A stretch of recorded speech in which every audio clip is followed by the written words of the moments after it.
6:10 p.m. Rosa, I'll do roll call here. Sam, I'm present.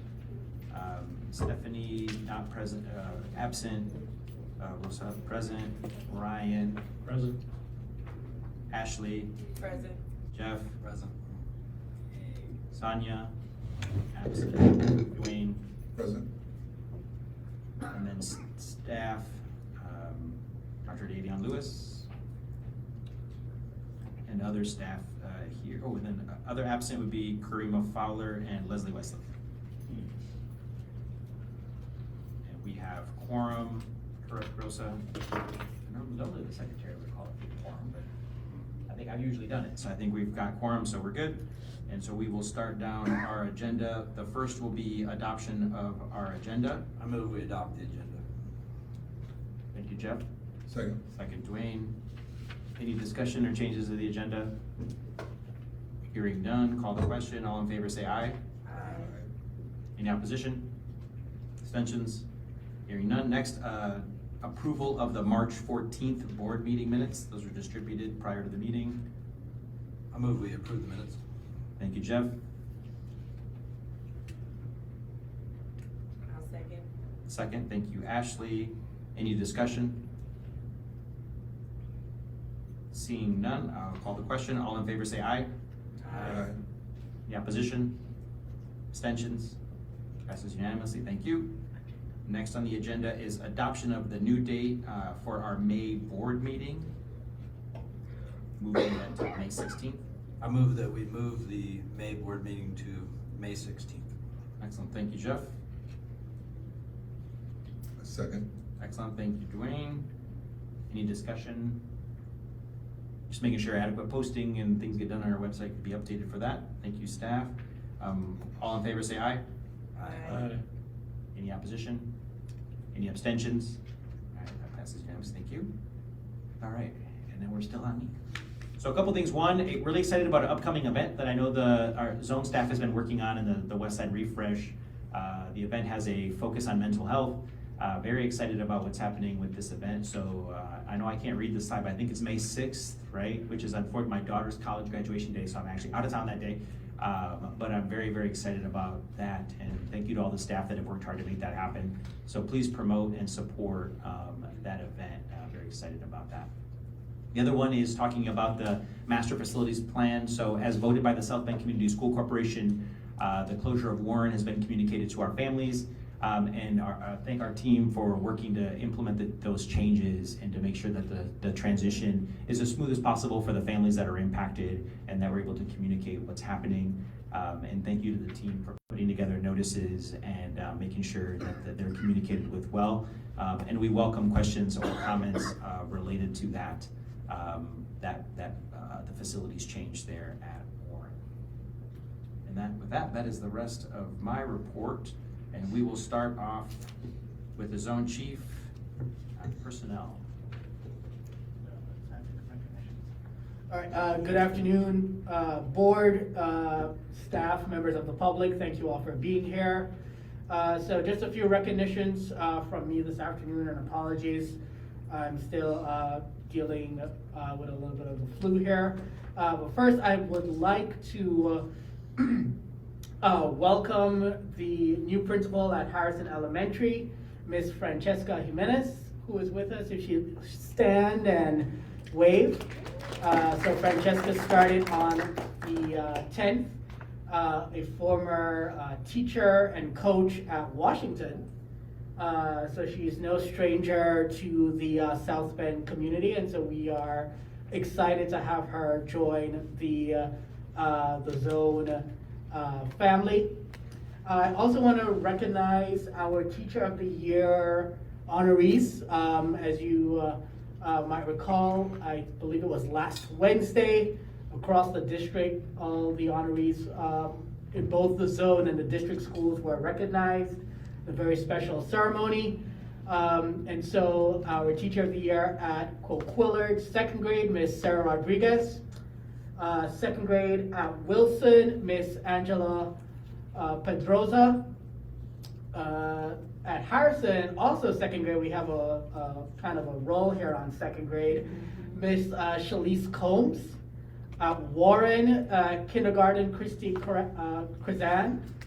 And at Navarre, 8th grade social studies, which doesn't get enough recognition, by the way, social studies, Miss Rebecca Pryor. So congratulations to all of the Zone Teacher of the Year honorees.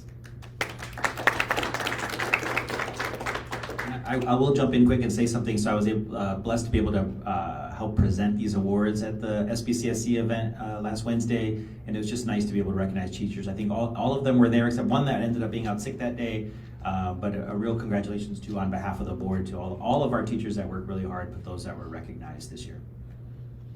Thank you, Mr. President. Moving to the next slide, personnel. So for the month of March, we onboarded 2 new employees on the SBCSC side, as you can see here. And then separations for March, we have 2 from the zone side and 2 from the SBCSC side. Any questions on the zone chief's report? All right, seeing none. Mr. President, back to you.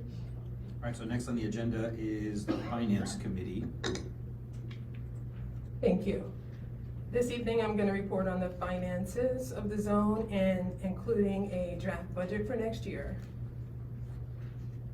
Before we begin our 21-22 finances for the zone 501c3, the audit was complete, and what we were hoping for, and fortunately we got, was an opinion, a clean opinion, that the financial statements were presented fairly. So we've got that update this week, and so we're looking forward to our next audit coming in summer for the current zone 501c3 finances, June, July. If there are no questions about the audit, we'll go ahead and move on to our projected budget for next year. And just to summarize, these figures are an estimate based on the available information at this time, including enrollment and revenue projections provided by SBCSC, and they will become final over the course of the school year after official enrollment counts in September, December, and February take place.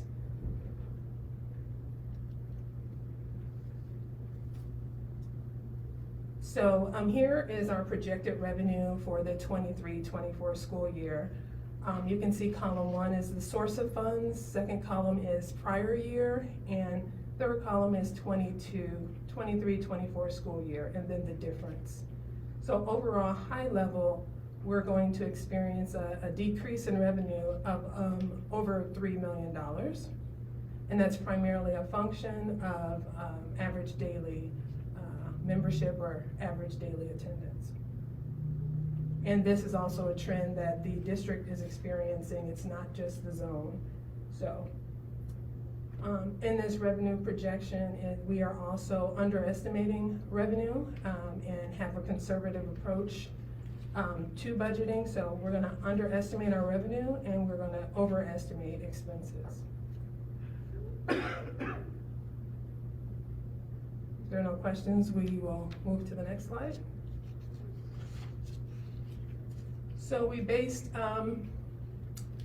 our expense allocations based on this current school year, and this is where we landed. If we didn't change a thing, this would be the allocation, but of course we are. But our overall figure still remains the same. We still have about a $33 million budget.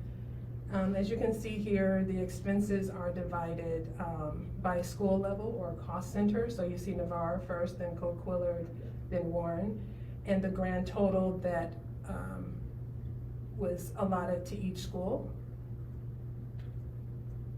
You'll see instruction on the first row was 14 million of our budget. And if we kept that consistency, we would be able to continue with our other programs as well, including the support services piece, will be coming in about 17 million. This is very high level, the next slide will give us a little more detail, but just, you'll see instruction and support services is really kind of the takeaway. You can see the high level distribution. So I'll move on, and you will have these in your packets to take a look at, but this is how expenses are allocated on a more drilled down level, and that from the program expense level that I just showed. So still you see Navarro's total is the same, but you see exactly where the funds went, and same for Coquillard, Warren, Harrison. We will be able to maintain this level of spending.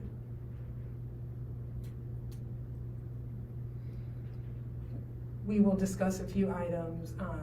We'll pull out transportation, which is coming up next, and shared services. As a quick question, for Zone Central Services, that's all under one, like, do we get a breakdown of that? And is that facilities related, or is that staffing for facility staff? So primarily, that's a big question. This is how that first line central service, it was coded in our financial management system. But truly, when I get into shared services in an upcoming slide, it's much bigger and it crosses several funds.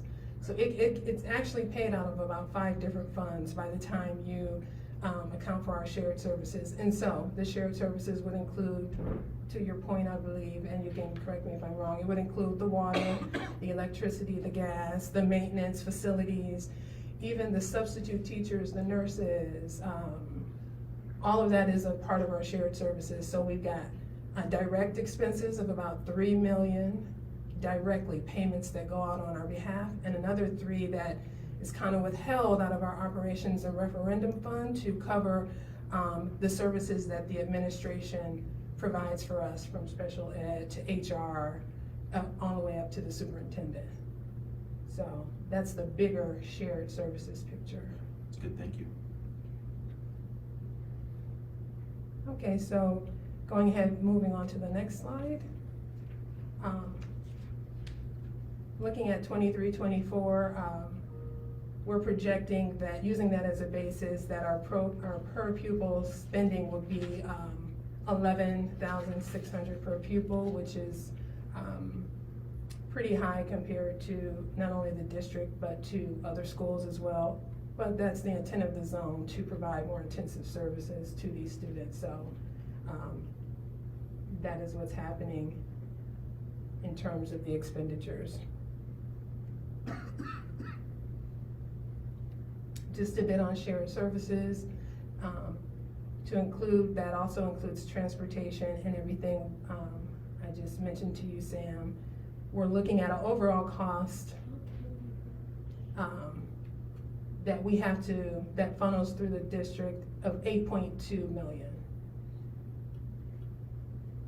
That is 18%, nearly 20% of our budget alone. When you look at just the transportation piece that they advance on our behalf, the $2 million in transportation, and then the shared services we just spoke of. So big chunk of our budget there in shared services.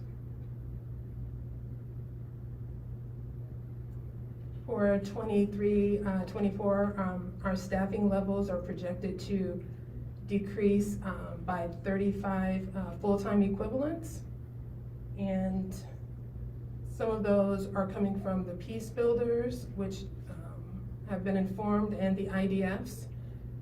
This number, this FTE, may decline as folks are getting reassigned. For example, IDFs going to various positions, including dean positions, and Peace Builders being assigned to other positions.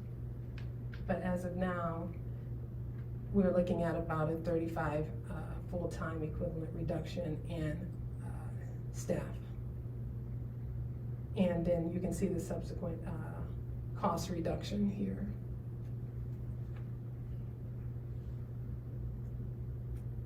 There are no questions, so I'll move on to the next slide, which is going to refer us to, I was going to speak on student enrollment and transportation, but that's going to come up in a later piece, and we will talk about that then.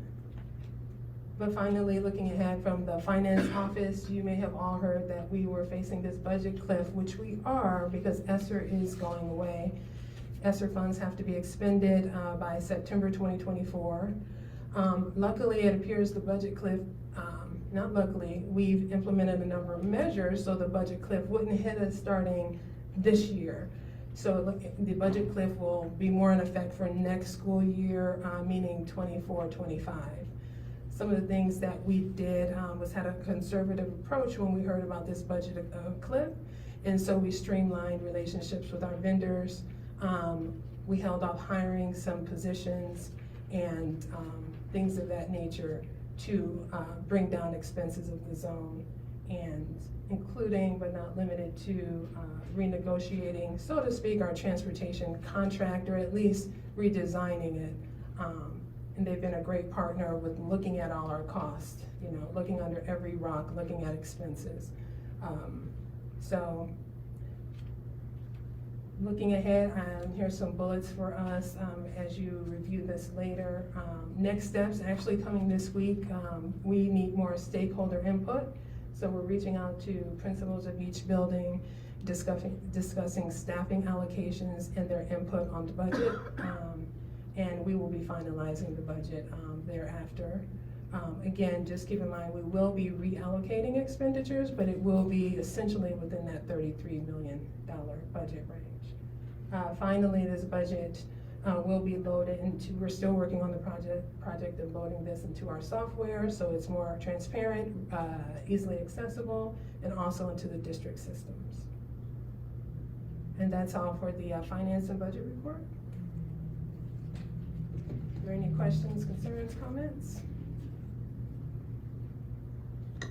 So, I know we talked about this before. I do want to reiterate that a part of my role, a part of the function of the board, is to be good stewards of these public dollars. And so we know, again, that ESSER $3 will be running out. And so we've had to make a lot of crucial decisions that will ensure our long-term sustainability, while simultaneously ensuring that it doesn't impact student outcomes, right? So it's balancing those two things. So we spent a lot of time looking at inefficiencies, looking at redundancies, eliminating those inefficiencies, eliminating those redundancies, and trying to make sure to the best extent possible that students weren't being impacted. So, we'll still make sure that we have the staffing levels that we need, that we have the curricula that we need, that we have the support services that we need. But areas that might otherwise be a luxury, we made some difficult choices because, again, ESSER dollars are running out. We know that at the state level, there are various pieces of legislation coming down the pike that will impact us as well. And so we have to be very smart and diligent to think about the future, to make sure that we are financially solvent, that we are sustainable, and that we are good stewards of the public funds. I just want to thank you for the level of detail. So this has been fantastic. I know it's not easy transitioning from one financial system to another, and so the work that's gone into doing that to be able to provide the board better reports is very much appreciated on this side of the table, so thank you very much. Thank you. Okay, so next, also thank you for also audit. So I guess that was at the beginning of your report, so I know the audit process is also challenging for any organization to go through, and I know you had to pull a lot of things and get things together and answer emails to the auditors, and so thank you for ensuring that we were able to get through audit, and to the entire administrative team, of course, but especially to our financial team. So to working through that and getting an all clear on the audit is very good, so thank you. Thank you. Maybe two questions. One, is the plan for this board to then consider adoption of this tonight or at the May board meeting? It seems like a normal piece of our process is to approve of the budget. So to answer that question, the board does have to approve the budget, but there needs to be 10 days between when the budget is first presented and when the budget can be adopted to allow for public input. And I see we have members of the public here today who've already indicated that they want to give input. So we would bring the budget back to the board at our May 16th meeting for adoption at that point in time, so that we are in compliance with that law. Great, thank you. Great question. Also on the agenda is financial report, and did I miss a monthly financial report or? We met in committee with the finance committee, and because the audit took a lot of time in the budget overall this year, so we just supplanted that presentation this month. But those financials will be published for the zone side. So I guess to answer your question, well, I'll leave it to the treasurer as to whether or not he would want to table the adoption of this month's financials to the next meeting since it wasn't presented to the entire board. Yeah, I think since it was on the agenda, I just wanted to make sure we were clear to the public Great who point. was here, so. Good point. Great point. I would suggest next month that we do that, as well as approve the audit report next month, because I know that was just shared earlier this evening with the full board, so just to allow the board a chance to review. I know, appreciate the presentation on it, but I think both those items next month would make sense to approve. Thank you.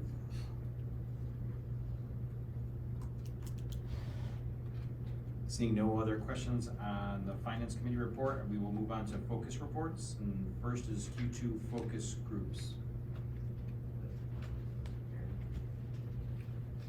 So as a reminder to the board, as Dr. Lemro makes her way to the mic, I believe in our February meeting, the board had asked the team to go back and take a deeper look at the Q2 surveys. As a part of that, we decided to do focus groups with students, and that was done by Dr. Lemro, and so she's here to report out on that next step from a February action item from the board. Okay, good evening, distinguished board members. I am here to follow up on an action item from the board asking when we had reported out some data to ask really what the students were thinking and feeling themselves. So I was pleased and welcomed what students had to say. And so to start, this is the data set we were working with. And so this is our climate survey, our student survey data that answers the question, I feel safe from bullying and teasing at my school. There was a two-part question. The middle schoolers also had the question about whether or not they had trust in the adults in their school, and we'll see that in the next slide as well. So there were two questions, and for the elementary students, this is a lot of data for elementary students, but they could tell right away, you know, hey, something's going on here with these red boxes and these green boxes. And so when we look at what students said, it gets really revealing their responses. So, and then this is the middle school data set, which shows responses and change over time. Okay. So essentially a focus group is, we identified students who were available and who could speak with me. I had a data worksheet that I was working with, again, depending on the age level, that was more or less accessible to students. But essentially what wound up happening was, in conversation with the data set itself, conversations really emerged. And from that, I was furiously taking notes, and then I looked over the notes themselves for particular themes that popped out and quotations that I felt could represent what the young people were sharing back to us. So we will start with, my first stop over here was at Warren Elementary School, and I worked with 5 students that were all in grade 3. So what I'll start with are the quotes that I pulled from kind of my note-taking and transcript with the youngsters, and then I'll talk to you about the themes. So the first reaction to the data sets, when they noticed that there was red, there was maybe some issues of not feeling so safe in schools, I asked the students, well, what can we do about that? And these are third graders, right? So they were very good at first saying, oh, well, I'll tell the teacher or principal. Someone said, well, my mom says, hit them back if they hit you. Another student said, no cyberbullying. And then we had another student say, be respectful to your peers, have self-control, have common sense. And then I quoted these next few quotes in a different font color because something happened as we were kind of discussing, the 6 of us, 5 students and myself, this idea of bullying, and they were giving me all the right answers, right, to report and tell mom, tell principal. One of the students kind of had this look on her face, and she was like, I know, I'm gonna say, I am beautiful, smart, and I believe in myself. And then you saw the other students kind of look at one another like, oh yeah, I like that. And so someone else said, yeah, I'm gonna be their best friend. I'm gonna talk to them. Someone else said, I will say I'm pretty when they say I'm ugly. And then the last student said, well, I will say I'm handsome, and I will just walk away. And so I made sure to include the drawing that one of the students provided here on the very bottom for the quote, I will say I'm handsome and will walk away, because so often in schools we dismiss student drawing and writing and little notes as maybe like gibberish or coloring outside the lines, so to speak, but he had a full-on illustration of what walking away and saying he was handsome looks like. So I don't know if you can see it, but to the right over there, someone's saying go, and to the left, this student is like, no, I am handsome and I will walk away. And I highlight that shift in the conversation because what focus groups can do and what can happen when we invite young people to talk about their own situations and their feelings of kind of problem solving, they often have very good ideas themselves. And it was interesting because the teacher even was trying to prompt them at one point. She was like, oh, remember that assembly we had about bullying? And the students were like, no. But what they did know is how to affirm themselves and each other, and they kind of did that naturally. So I wanted to make sure and capture that moment here at Warren. So the themes that I pulled out from this conversation were that they wanted to report appropriately, so they understood kind of the rules of what to do when things aren't feeling safe or going well with other students. However, this group wanted and showed me that self-affirmation is really important for themselves and each other, but that by doing so, they showcased that they wanted to be part of the change, right? Part of the culture of the school where they felt valued and, in this case, handsome, I guess. Okay, next slide. So then my next stop was at Harrison Elementary, and I met with 4 students in grade 5. And I wanted to give a little bit of space for the different kinds of data collection that happens. I mean, I was fully ready to go with my chart and my worksheet and all of that, but on my way to the room, the reading room on the second floor there at Harrison, the students were like, bullying, let me show you what we've got. And so up on the walls already, they were excited to show some of the work that they had created to kind of showcase what they feel about themselves and what bullying might engender. So the quotes here, we've got this, Dr. L, let me show you. Bullying starts when you don't love yourself, respect yourself, so that's why we put these posters up. And our school has lots of stuff up on the walls, kind of like, don't you know, can't you see? So what I took away from that were themes of self-efficacy, a culture of support that is already emerging at Harrison, and that students not only had the desire to be part of the change in culture, but that they were already part of the change by having these posters up. And so the one on the left there says, start slow and you will finish. That's a good life lesson in general, as well as for any, if this were up also for, we were getting into testing season. This other one here says, stay focused, pay attention, stay positive, and there's like a little drawing of a microphone in the stay positive quote. So I really appreciated that work from the students and their willingness to work with me kind of in this ad hoc meeting in the hallway, so to speak. And so Wilson, there were 6 students. These students were in 5th grade. And the quotes that popped out at Wilson were, people can be nice to each other. We could be better at making the teachers trust us. And I thought that was an interesting quote. Call parents more. Put an extra person in each class. Change certain students into other classes. Have a meeting for the whole school about being nice. So there were some different themes at Wilson going on. A lack of respect, they identified, like perhaps that's what's going on with not feeling so safe. They identified bullying, but they wanted to be, as you read the quotes downward, they wanted to be part of the change, right? So they were offering up solutions themselves for how they might be able to impact their own school culture of bullying and safety. And then, so at Coquillard, this was, the last two are my favorites, so Coquillard and Navarre. Coquillard Elementary, I had 2 students in 2nd grade and 2 students in 5th grade. And first of all, if anything, this was absolutely a snapshot of what it means to have kind of multi-age group brainstorming, because the 5th graders were talking, and the 2nd graders were so intently listening and really like, oh yeah, really listening to the 5th graders. And you could see kind of learning conversation going back and forth between like the older kids, right, and the younger kids. So when they looked at the data, and they were a little older, right, in 5th grade, they can articulate like, oh, so our school or might be going down, another school might have a little up. Remember those boxes were red and green.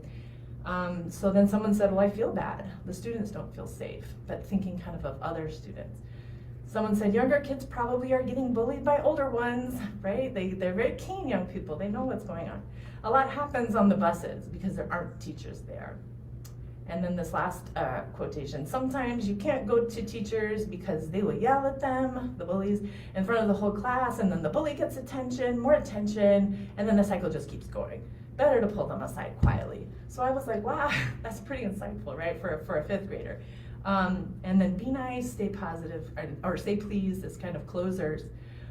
So interestingly enough, Coquillard for me gave me empathy, right, for others, a conscientiousness that they were really position taking and thinking about how others might be impacted by bullying.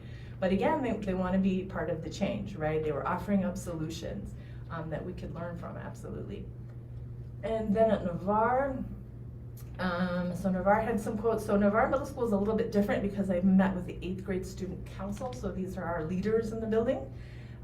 They were a very talkative group and they had lots of good ideas. We talked for a good probably hour and a half. We had a worksheet as well and we were brainstorming. Remember they had 2 statements that they were discussing. One, lack of trust with teachers, as well as not feeling safe in school. So one of the first quotes here is, I feel like our complaints aren't heard. We even talked to some teachers about it and we feel like, what is the point? We're not being heard.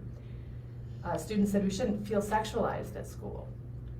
And so these 2 quotes kind of summed up the first portion of our conversation. And then one of the students, as we kind of grappled with these ideas, these were pretty heavy ideas, you know, that they mentioned that there were times that they felt, you know, not so safe. And I asked very pointedly, what can we do about that?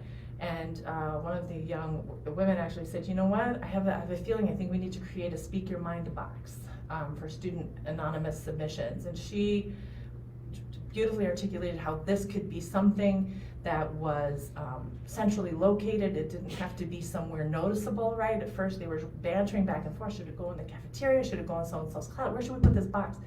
And they finally decided they wanted to put the box in the library, right? So kind of like off to, you know, the main path a little bit. You go into the Speak Your Mind when you have something very purposeful to enter in there, and it would be kind of anonymous, it'd be safe to enter your submissions. And then from there, they kind of just went with it. It was so exciting and interesting to be part of those conversations, those solution findings, because from there, they talked about how in collaboration with a dean of school culture or assistant principal, they could hold restorative justice circles to address the issues that found themselves in the Speak Your Mind box. They even were keen enough at 8th grade to know that, hey, you know, something sensitive might find its way to a Speak Your Mind box submission. So they wanted to be sure and have someone screen first, right? So if any sensitive topics were coming up, they wanted to make sure an adult was screening them so that they could then look at the issues that remained. And then they very much wanted to have a student-centered approach and have folks circle around and talk about those issues in a safe and supportive environment. So that is the last slide. No, okay, what's next? Sorry about that. For focus groups, we've got conducting additional focus groups for each grade level in school. Includes students with various perspectives. So I did not take data on whether or not any of the students that I spoke with had special education needs necessarily, or other needs other than their grade level and gender.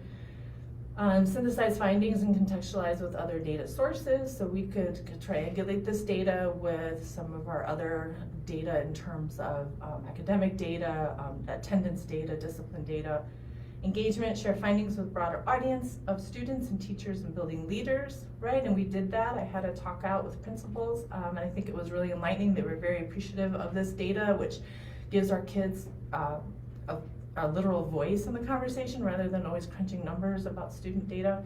Identify potential opportunities to incorporate findings into schools.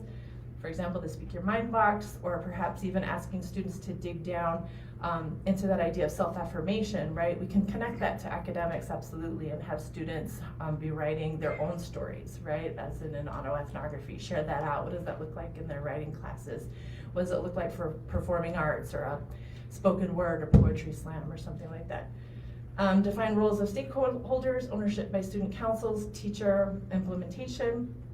And then for the implementation part, decide on initial pilot initiative programs that came out of these conversations with leaders as well, and determine how pilots will be assessed, create an implementation plan. That summarizes my section. When was the survey conducted? So, That was in the fall, right? so I actually wound up showing them the change over time. So we were looking, it was easier to access for the older students, but my fifth graders could see what was going on as well. So essentially this is the quarterly survey that we do. The questions don't change. In fact, they're the same questions even from last year about feelings, of safety and whatnot. So it's the change from Q1 to Q3.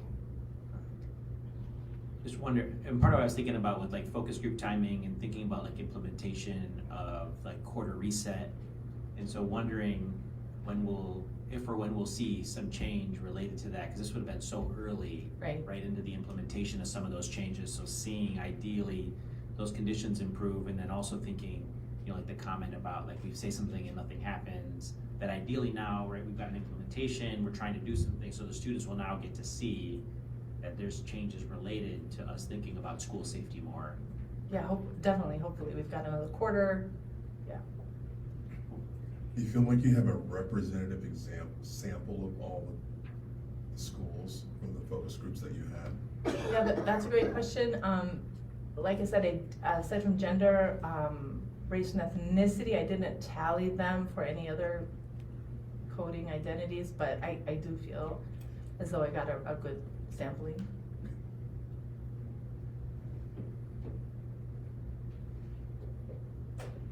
The initiatives and the pilot programs that you're gonna start, are they geared toward, I know because the last time you presented, there was, where they felt safe. The question was, one of the questions were do you feel safe going to the adults or the teachers in your school? Are these pilot programs gonna address some of those? Or is it just the ones that you have listed here that deal with how students relate to one another? That's a great question. The Navarre students leaned into the question about trust with adults, and I think that's where the invitation to have our Dean of School Culture be part of the problem solving with their Speak Their Mind box and restorative justice circles, so that they were very keen to it. They could tell you right away who they trusted on campus, and they identified as wanting to have those particular individuals part of any change. Thank you. Other questions? Thank you very much. Thank you. Next up is Q3 survey results.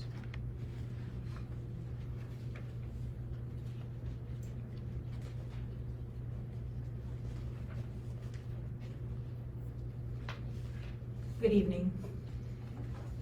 As Dr. Lemro has shared, there was some Q3 information from the surveys and the tables that the students were able to take a look at as they were digesting and reflecting on and discussing. I'd like to start before showing some of the data or some of the data across the different stakeholder groups. A few things. One of them is that our quarterly surveys really serve as one tool, assessing experiences, assessing the perceptions of very important stakeholder groups, our students, our staff, and our families. And at this point, really connected to something that was mentioned just a few minutes ago in a question, juxtaposing that to give context really gives us a fuller picture, looking at other sources of information, when initiatives happen, for example, quarter two reset, or when we have the survey going out, if it's right before a break. And those types of pieces of information give us not only context, but also inform maybe how we can plan for our testing windows or survey windows. When we think about this year, changes in policy and programs, practices also provide another layer of context as we're taking a look at the survey data. So I think one of the key pieces, and we'll close on this, we'll wrap back up with this in a few minutes, but really as a team, we're thinking about what is a robust data process, what is the structure, the system for collecting, organizing, analyzing, communicating, and acting upon data, and how does that look when we bring everything together in an integrated way. So we're going to take a look at each stakeholder group just for a summary. One of the challenges was trying to, at this point, integrate the survey information across stakeholder groups because of the way maybe that they were constructed initially, and that we've really continued, aside from refining some items or adding some items, we've continued what had been developed and constructed and data collected on over the past few years. So in terms of family, a few themes come up looking at the items. And again, this is kind of retrofitting or going backwards to take a look at the items that were already created, like I mentioned previously. Relationship and trust with the staff at the building, at the school building. Parent experience, student experience, and communication would be the main themes or the clusters around which items mostly are coded, or the thematic areas for those items on the family survey. In terms of a few data points, family surveys, our respondent rate has increased by 82% this year. We have a few items that were also rated very high overall. 78% of parents trust that adults at their child's school to give their child a solid academic education. That's up 6 percentage points. And also the adults at their school treat them with respect and value them, and their opinion as a parent is 79% overall. In terms of next steps and thinking about where we want to go with this information, we can definitely say that we want to continue to expand and grow partnerships, deepen partnerships with a focus on academics and academic partnership. Together problem-solving student information. I think we've begun to do that through the promotion in doubt and really co-creating plans with parents and having parents at the table as a valuable partner for instructional support and for academics. Another thing that parents have told us through this that we definitely feel would be an important next step is to ensure continued and expanded communication of all events that are happening in the school. Parents do share and communicate to us through the surveys that they want to be engaged, they want to be involved, and would like also opportunities for volunteering. When we look at students, Dr. Lemro has really shared an item that has been highlighted, and an item that we've been wanting to look at, understand, and help inform change through. And we'll take a look a little bit at peer-to-peer relationships, which has been consistently low. Some of the themes, other themes, are adult relationships, the perception of students of their self-efficacy to be able to impact, engage successfully, and academics. And so you can see in elementary and middle where those clusters of items have intersected with positive agreement or affiliation. What we see in terms of data sets when we look at the bigger picture, we also have information on discipline referrals and behavior referrals in general from this year. We have a decrease of 23% of our behavior referrals or discipline referrals, and overall suspensions have been reduced by 29.3% this year. When we look at specific items, we see things in the peer relationships that are low. We also see in middle school a question, I have at least one friend at school that I can confide in, is high. So we see some interesting information that could be dug into as well. And that item is only on the middle school survey. There are items related to learning is fun and engaging, and it's been interesting to take a look at that information across time and across schools from quarter 1, quarter 2, quarter 3. That item shows up with various content areas, including all of our specials, art, music, PE, reading or ELA, English, ELA, math, writing, social studies, and science. And one of the things that we notice is that there is significant variance in the perceptions of students as to learning being fun and engaging. We also recognize that that item hasn't necessarily been defined specifically in the survey, but there are various responses and a huge range in some of the subject areas and across schools. Speaking of definition, and in some connection to the focus group, the going down the path of bullying and teasing in the focus groups for students is really taking a look at that item and how bullying and teasing is mentioned and really not defining it for students.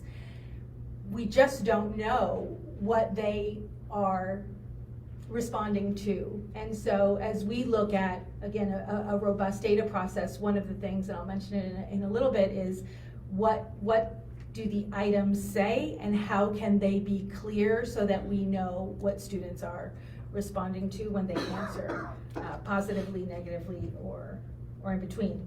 A few things that we think in terms of next steps we can action upon for certain, mobilizing the student leadership, and that already thanks to some of that initial work with the focus groups is going to be key. I mean, students are ready to be leaders. They're ready to engage and be agents of change, and mobilizing that systematically and supporting schools in doing that is definitely something we want to move into as a next step, as well as leveraging their voice. And Dr. Lemro mentioned a few things, but through journaling and integrating with academics, through the autoethnographies, but making sure that we are providing space and opportunity and structure for student voice, and that doesn't have to live outside of academics or instruction. Our third stakeholder group that receives the survey every quarter is staff. And when we look at staff, at the results from the staff surveys, what we can see are that perception of self-efficacy is often high or higher in relation to other items, and school team culture areas are those themes that seem to be responded to in much less of a positive way. Culture, trust, recognition, accountability, several items that fall in that line. In looking at all of the data pieces, these survey items, as well as some other information, what we can see is that there's some definite staff engagement that we're noticing. A few items or data points for that. 10% increase in teachers intending to return next year. There's an 11% reduction in staff absences even through this year into quarter 3. And teachers report that they enjoy their work at 81% in terms of positive affiliation. We also have begun and launched stay interviews and stay surveys, where those staff members that have said that they intend to stay in the zone, we're asking them, and kind of the opposite of the exit interview and the exit surveying, why do you want to stay? What are the components and what are the drivers for that? And although there are some structured items, there are a lot of open comment spaces, and what we found is that in open comments, a quarter, 25% of those comments spoke to support of leadership and spoke to support of the changes that have taken place, the initiatives that have taken place this year. When we look at some areas moving forward in terms of using these data as we have them, building level relationships focused on communication, focused on trust are going to be key. and supporting schools with that, and equitable and consistent accountability followed through in the areas that we are focusing on in our priorities. So as I mentioned, a data process, a robust system really of how we collect, analyze, communicate, and act upon data is the next step for our team.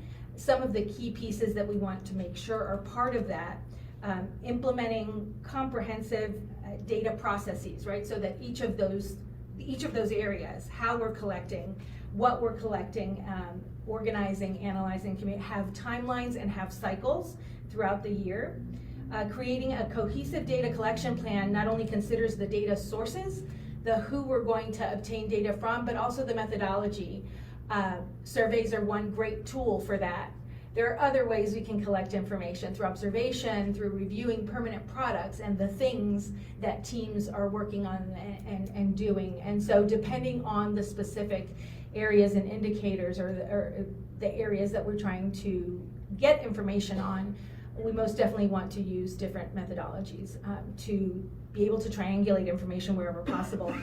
And speaking of triangulation, I think to corroborate information, we are best to ensure that our items and that our surveys are designed in a way that we can actually engage in taking information across surveys and across data sources, because we're starting with a framework of what we want to measure, and then we're making sure that all of that is in place. So redesigning the surveys, ensuring that we have items that speak to what we're trying to measure, and that really measure that underlying construct that we're trying to get at is going to be key.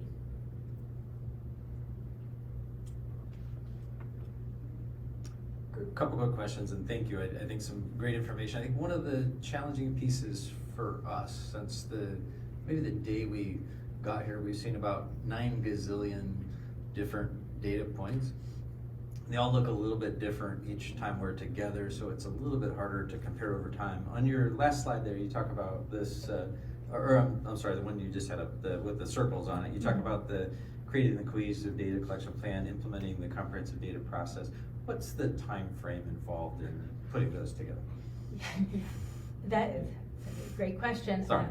And the sooner the better. We need to have this for next year. So we are talking about, I have been talking about, Dr. Lewis, do you want to continue? Answer. Yeah, so, in looking at the data processes this year, coming in, I found myself with more questions than answers and feeling very frustrated.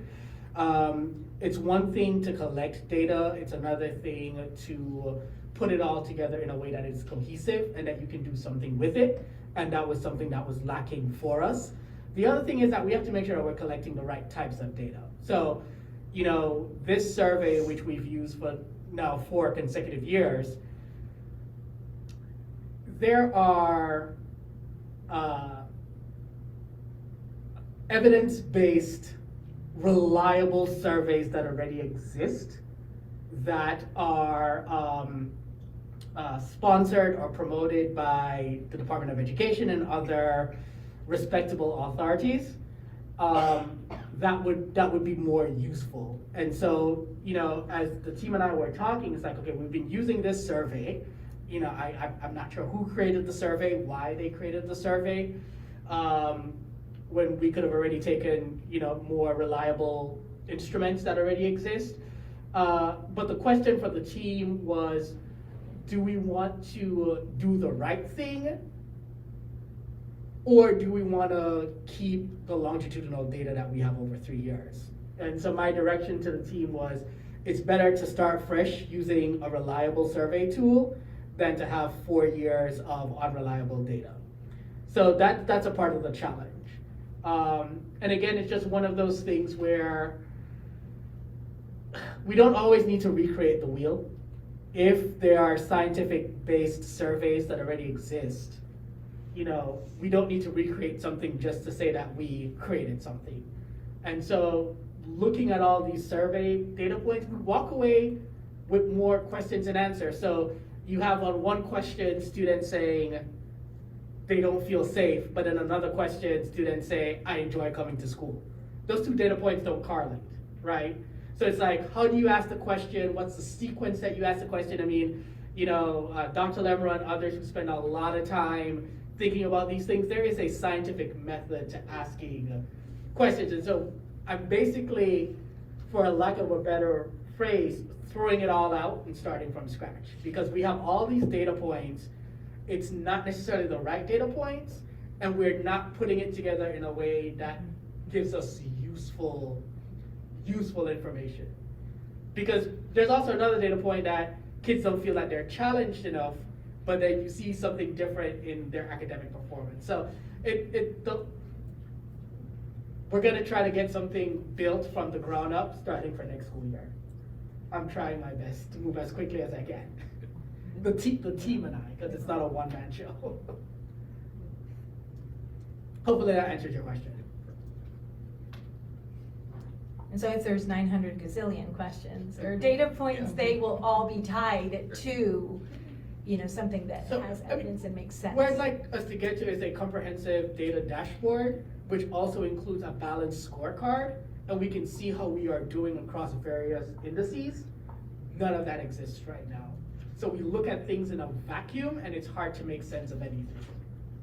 So, Yeah, I really like that comment about, we gotta have a scorecard of some consistency. Correct. And a framework to measure our results. now understand, and the team and I went back and forth about this for a long time, understand that means that when I come before you next fall and we roll out a balanced scorecard and new data tools, we're doing that recognizing that the first question should not be, what does this data look like in comparison to last year?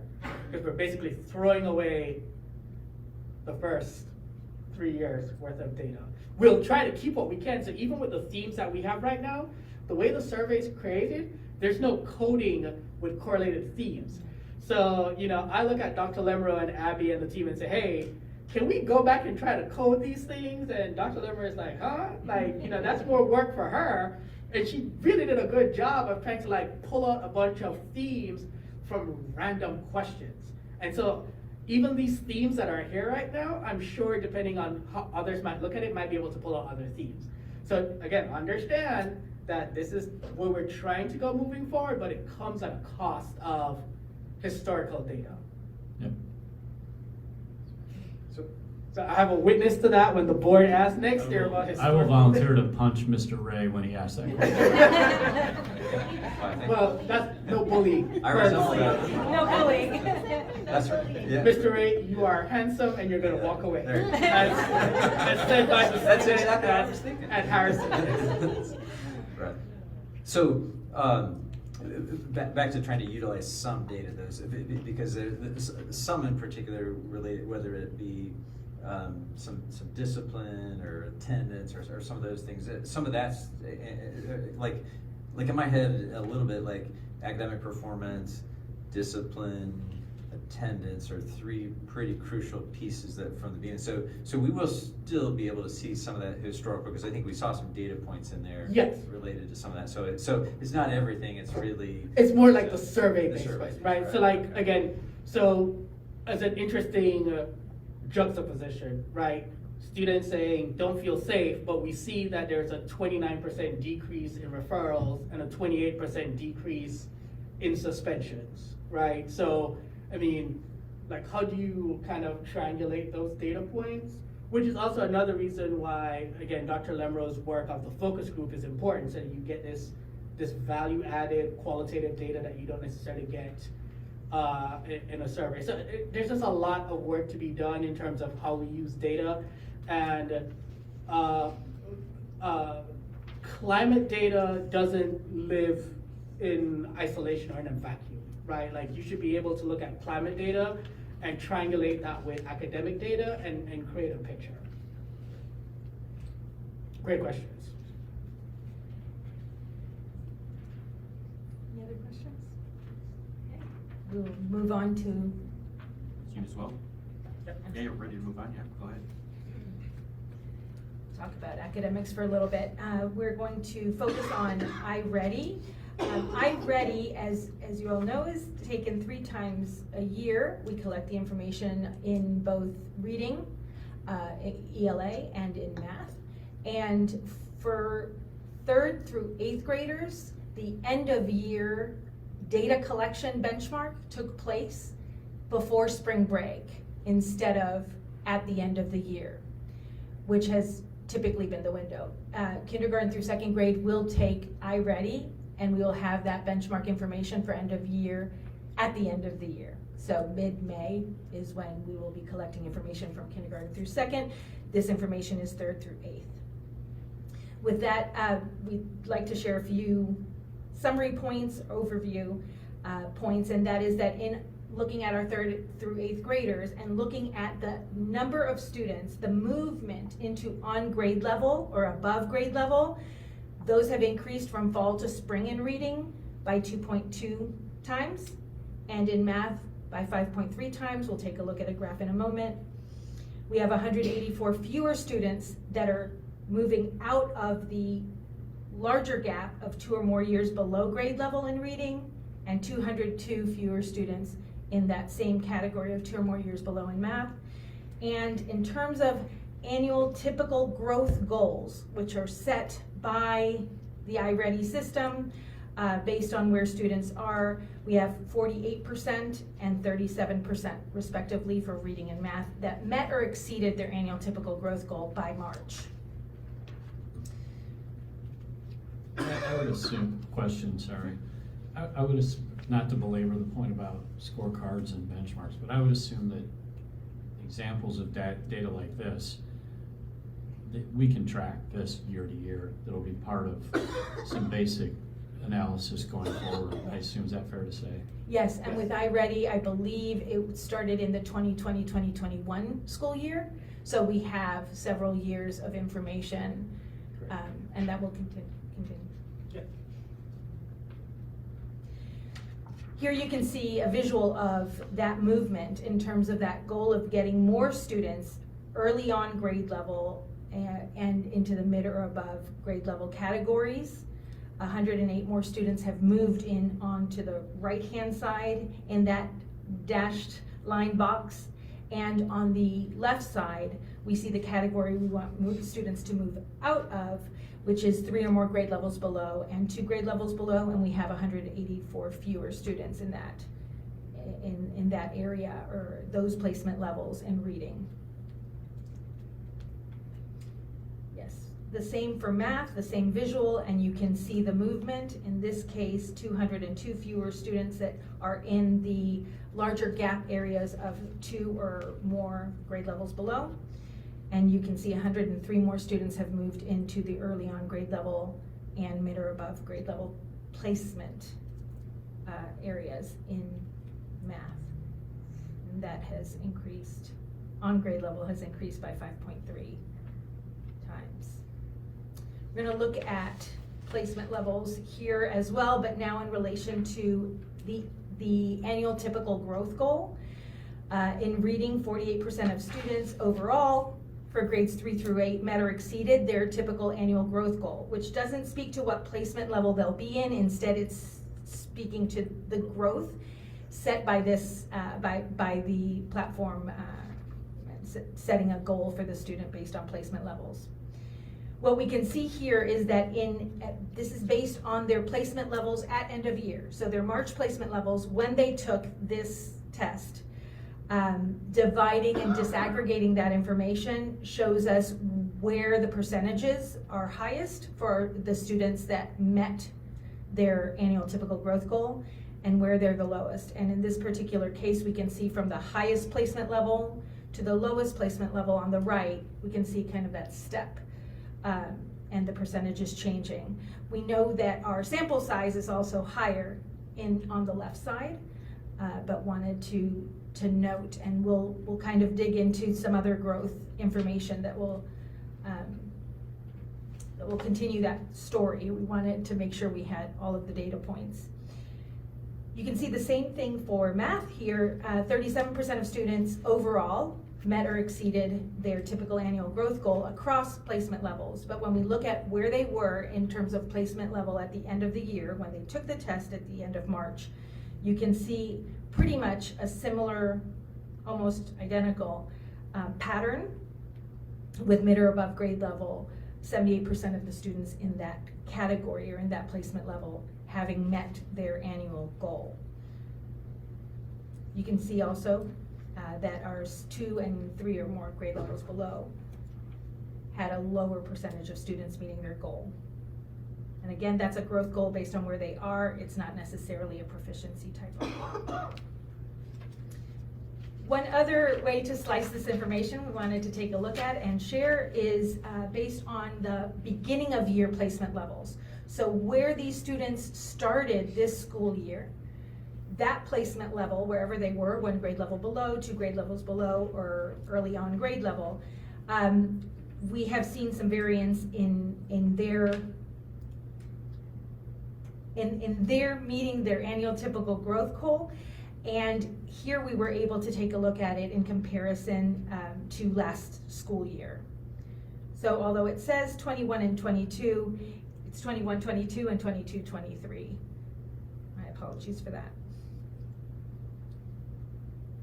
You can also see with the box that we have dashed there a significant increase. We did not have a high percentage of students in the mid or above grade level last year reaching their goal. And this year there's a big jump.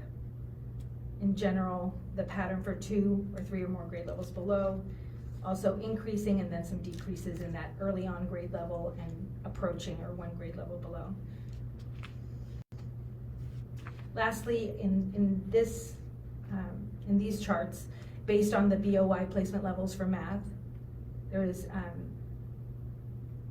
a similar pattern. Some differences across the placement levels, but mid or above grade level, again, smaller sample size, but we're seeing an increase in those students actually reaching their growth goal and are really interested in studying that, but excited to see that growth. As we've shared before, one of the things that we've wanted to do is definitely take our analysis and looking at data to the next level and look under a microscope, specifically keeping in mind 2 goals, and K-12 Lift and the pilot that we have engaged in and implemented this year in the schools with K-12 Lift has been helpful in doing so around 2 SMART goals, and we'll probably go over them a couple of times, but just as a reminder, one of them, if you remember the track video, one of them is about keeping pace with national peers through our national percentiles. That becomes the metric or what we're looking at, and we're specifically with SMART Goal 1 wanting to ensure that students are making enough progress or enough growth so that they're learning a year's material in a year's time. We see that as foundational and where we would like most students to be. So when we compare them to their national peers, they're growing as much as others in a way that really reflects learning a year's material in a year's time. The second SMART goal is related to a different kind of growth, an accelerated growth that is going to move students that aren't right now close to proficiency in a way more aggressively, in a way that is going to help them push across tiers and actually move to proficiency. And so that's what SMART Goal 2 is about. When we look at this particular graphic, we can see overall for the zone, our ELA in 3rd through 8th grade, which were the grades tested in March, and then for math, 3rd through 8th grade. And this visualization, that dotted line where there's a 0 on the axis, that 0 is learning a year's material in a year's time. So that means that the national percentile kind of maintained pace. Students maintain pace with the national percentiles or their national peers. When we see anything to the left of that, the percentiles slipped a bit. Really less important real close to zero and significant growth or slipping when we move away from the center point. You can see the pink bars in general, almost all of them are on the gaining ground side, so that our national peers on average, our percentiles, our national percentiles really show that students are growing faster than national peers. The exclamation points signify where things were last year in that particular grade level. Different cohort of students, so it's not a student growth, but for that grade level, where were the zone schools in aggregate, and where are they now is the pink bar. I mean, I do want to emphasize, underscore, italicize this particular slide. Again, the asterisk is where the grade level ended last year. The pink bar is where they're ending this year. So you look at 8th grade math. For 8th grade students in math last year, we're at -5. Or 8th grade students this year have not only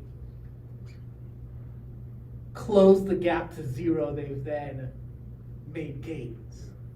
And so at every single grade level, in both ELA and math, our students this year made significant gains from the prior year.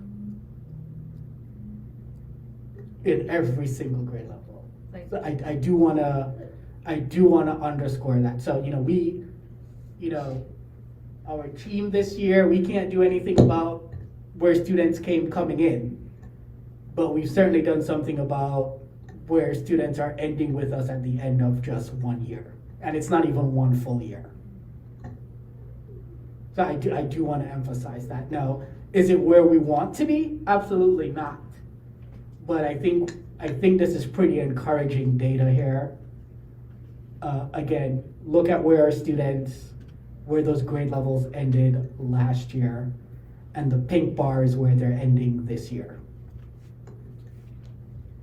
So, question, I'm just trying to reconcile a lot of data I've seen, and so this, I'll reiterate, it's encouraging, it's good to see.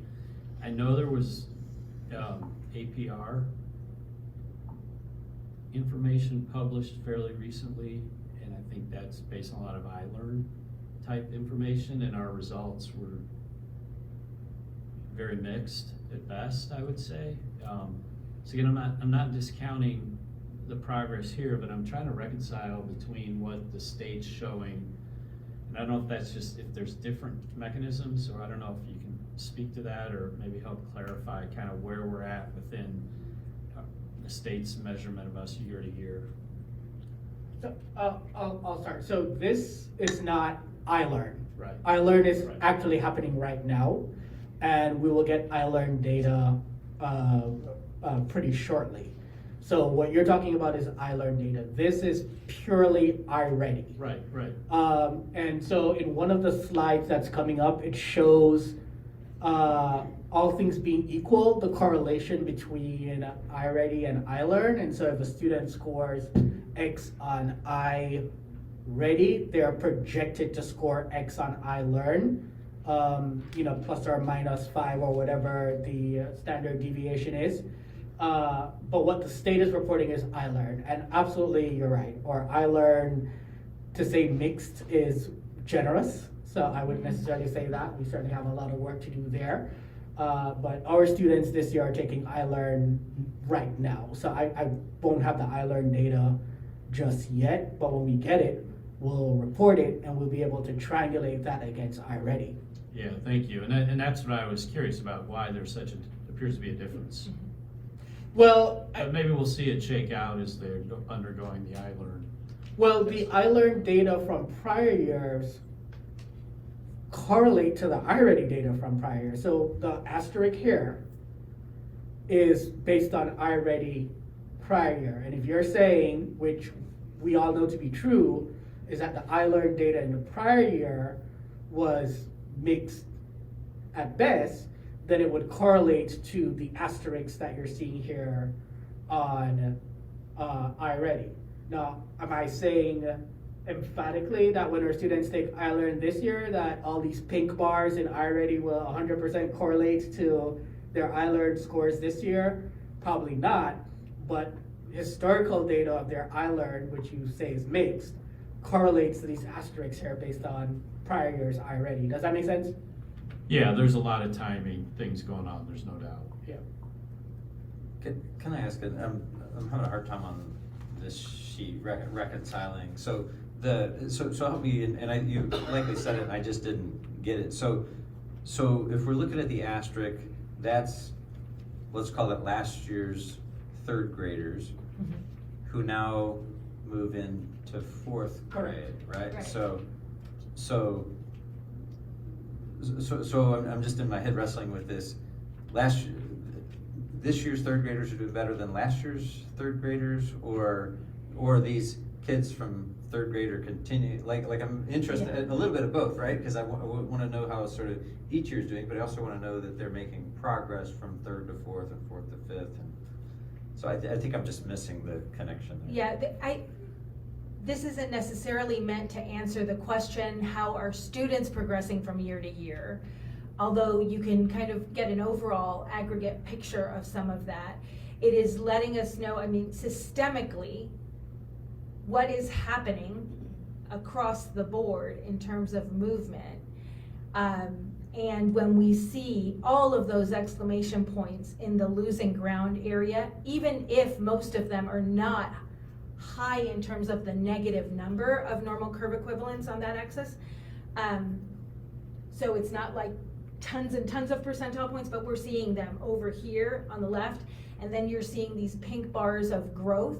You can take the exclamation point to the other, to the end of the bar and say, here is a big amount, and I know that's not very statistically correct, but here's a large amount of growth for that grade level. When a system is showing improvement, we're going to show that improvement not because of a particular group of students, but because of all of the things that are happening to move outcomes. And so I guess one of the suggestions I would have is to take a look at what is zooming out, what is the big picture, and you see this pattern of all pink bars where most of them had exclamation points on the left side last year. And that would indicate significant growth. I mean, there's always room to celebrate some growth. One of the reasons why we want to see large pink bars is because we want to get to proficiency. Going back to the point of iLearn doesn't give us shades of growth until we go into gains, right? That's a different category, but often are going to be talking about first and people are going to be reporting the iLearn proficiency, the pass, and that's a yes, no. So we want to push students in an accelerated way towards that proficiency, where the learning is going to show that they are meeting grade level standards.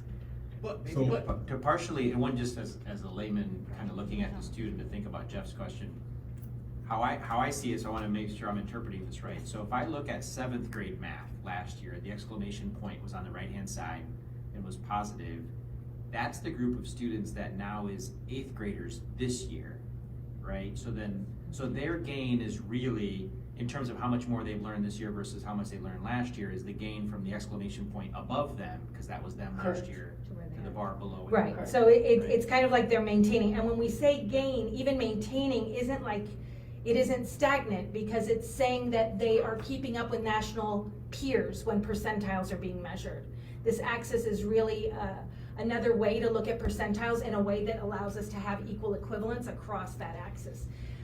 But yes, to your point, they're holding their ground when we see that exclamation point matches up to where the next year. Versus other ones where you can see, let's say from, you have exclamation point in 6th grade to the to the bar in 7th grade. Those 6th grade students that were on the left-hand side in losing ground are now in, As 7th graders. As 7th grade. Gaining ground. Right. Now, this isn't a student to student though, right? So we're going with the aggregate assumption that those students are the same students. Whereas when we're looking at the student growth data, we are actually matching students. Could also be different, and not that people know that I love data, but the difference is for our 6th, 7th, and 8th grade students, we know they're all from one facility, right? Versus the younger students Correct. could be from all over, so it'd Correct. be Yes. interesting to parse out, especially if you see like a real anomaly, it might have been at one building versus another. Right? Completely, and it's fascinating to be able to analyze these data that way, right? And be able to see, are there individual school stories? Is there something that is an outlier? Can we learn from that outlier? And if it's something somebody that's pushing students forward, or a group of people pushing students forward in significant or accelerated And we ways. do have that data, but Yep. for the purposes of reporting, we Yeah. report the aggregated data. But we can absolutely share with the board by teacher, as well, by school. Forgive me for the redundant, if this is redundant, I just want to make sure that I'm understanding it correctly. If I'm looking at 3rd grade, what you're really comparing is cohorts of students? Is that really what it is? The cohort from the previous year and how they performed to the cohort of this year? Is that? Yes, when you look at 3rd grade, let's say ELA, you see an exclamation point. That is the previous cohort, and in the columns, you can see the prior cohort with that exclamation point had 181 students for 3rd grade last year, and currently it's 208 students, and that would be the pink bar that shows the growth way further out at about a 5 normal curve equivalent. So when you're looking just horizontally within that space, you can see that the exclamation point was last year's cohort of 3rd grade, and then the pink bar where that exclamation point lives is this year's 3rd grade. So what does that tell me then? The further out to the right is where, on average, the aggregate for all 3rd graders this year are in terms of their their percentile and their movement in comparison to national peers, back to the track. So that pink bar shows that they have outlapped national peers in terms of growth. And the exclamation point in this particular case for 3rd grade is close to the center, that dotted line where the 0 is, which isn't a bad thing, but it's about learning approximately on pace to learn a year's material in a year's time, keeping up with national peers and basically doing as many laps as they did, which is a great thing. But if we've got to push kids forward in accelerated ways, we also need to be looking at accelerated growth. Does that help? And I'm sorry, and not to confuse the I learn, I ready, but just remind us for educational purposes, I ready happens 3 times a year, I learn happens once a year to sort of track?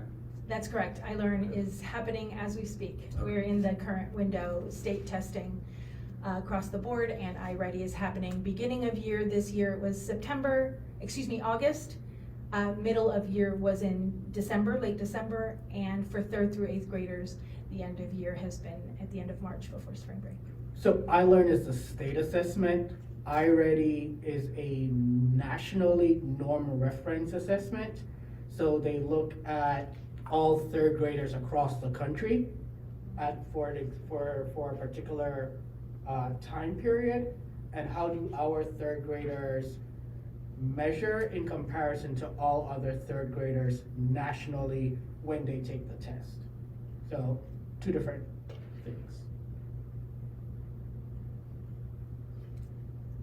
We can go to the next one. We're going to look at, again, some additional data, in this case related to the mid-year benchmark assessment on iReady, and compare that to the end of year. You can see in the first column on the left is SMART Goal 1. Are students keeping pace? What percentage of students are keeping pace with peers in a way that shows they will be learning a year's material in a year's time? In the center column, you will see three columns, sub-columns, but SMART Goal 2 is about, Are they growing quickly enough? Are they pushing across those tiers in a way that's going to take us to proficiency? And then the third one is the percent of students on pace to be proficient on iLearn. So you can see again ELA and math, and you can see the movement. The difference is provided in that third sub-column for each column, with the green showing a positive difference and the red showing a negative difference, while the yellow showing no difference from mid-year to end of year, specifically on percentage of students that have met SMART Goal 1, percentage of students that have met SMART Goal 2, or percentage of students that are on pace to be proficient on iLearn.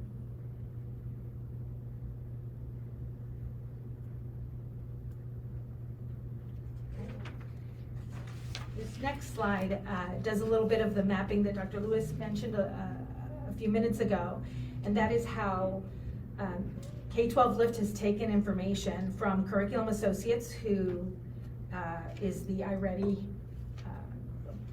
provider, right? The Curriculum Associates publishes linkages between iReady and iLearn scale scores, so that those linking studies can be taken into account. Another piece of information, Curriculum Associates, iReady, also published what each iReady scaled score means in terms of national percentile. And then IDOE shares iLearn scaled scores, their cut points for each proficiency level. Above proficiency, at proficiency, those two being proficient, approaching, and then below. With all of those pieces of information, K-12 Lift is able to actually map out the iReady national percentiles to iLearn proficiency levels, so that we can project what will happen on iLearn as best as possible. And what you can see here, and I'll stop talking so that you can take a look and ask questions, but what you can see here is with the national percentile rankings being that axis, or what we're anchoring this in, you can see how these dip in and out in terms of what at proficiency is defined at when we look at the national percentiles. Specifically, you can take a look in math for 7th and 8th grade, and you're talking about 68th and 69th percentile, where a student needs to be heavy into those percentiles, almost at the 70th percentile, to be proficient with an at proficiency achievement level. Whereas in other places you can see the green, and it's a light green, I know it's hard to see, but in some cases 8th grade ELA, 43rd, kindergarten 1st, 2nd, you can see, well, I shouldn't say kindergarten 1st, 2nd, but 3rd grade is at the 43rd or 44th percentile. You can see the differences when those are connected. So everything that Ms. Zapato, just said is super important, but what's important for this particular slide, to connect it back to the pink bars. So a student, right, could be, I need a clicker and a pointer. I need to go in like full teacher mode here. Okay, so no, go back, stay on the same slide. So a student, right, could be at a 9 at the bottom, right, which is red, right? Now, that student can meet SMART Goal 1, learn a year's material in a year's time, and still be in red. Why the pink bar is important is not only is the student learning a year's material in a year's time, the student is now learning more than that to potentially move from red to yellow, right? Which is why there's always a conversation around growth versus proficiency. And there's some people that says the most important thing is proficiency. Some people say growth. I'm on the side of growth, right? So again, to contextualize that, if we look back at the other slide, that's why the pink bars are important, because not only are our students learning what they are expected to learn for that year, a year's material in a year's time, believe it or not, students can go through the school year and learn less than a year's material in a year's time, right? So that's the bare minimum. Are you learning a year's material in a year's time? Great, celebrate that. Now, because our students, as you guys saw from earlier slides, right, at the beginning of the year, for example, 73% of students at Navarre were 3 grade levels or below in math. 73%, right? So 73% of 586, right? So if students are 3 grade levels below, they can't just learn a year's material in a year's time. They gotta learn a year's material in a year's time and then some. That's how you move students from red to yellow, from yellow to green, from green to blue. And so that's why those pink bars are important, because our students are learning more than the minimum required or the minimum expected of them to learn for the year. And that's how you move students from one domain to the other. And that's why this is important. The other thing you will notice, if we go back to that, the other thing you will notice is that benchmark to move students from below to approaching to at to above varies by content and by grade level. And this is decided by IDOE, it's arbitrary, right? So to move a 6th grade student in math from below grade level to approaching, you see how much more difficult it is because of where IDOE says is the cut point to move from below to approaching, all right? So it's very intricate work. So if anybody come up in front of you and just say, well, look at the data, and let's all celebrate and let's go home, ask questions. This is a lot more complex than people think. And so when people think we can just wave a magic wand and get this done in a year, you can't, right? We gotta be in this for the long haul. So that's why this is important, right? So, and that's why the pink bars are important, because our students are so far below. Remember, at the beginning of the year, when I came in, when my team came in, 2% of students were on grade level across the entire zone. 2% on grade level in math, 2% on a 2300. That's 46 students. And 6% were on grade level in ELA. 6% on a 2300.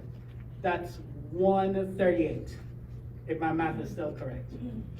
So out of the entire zone, only 46 students were proficient in math across all 5 schools, and 138 were proficient in ELA.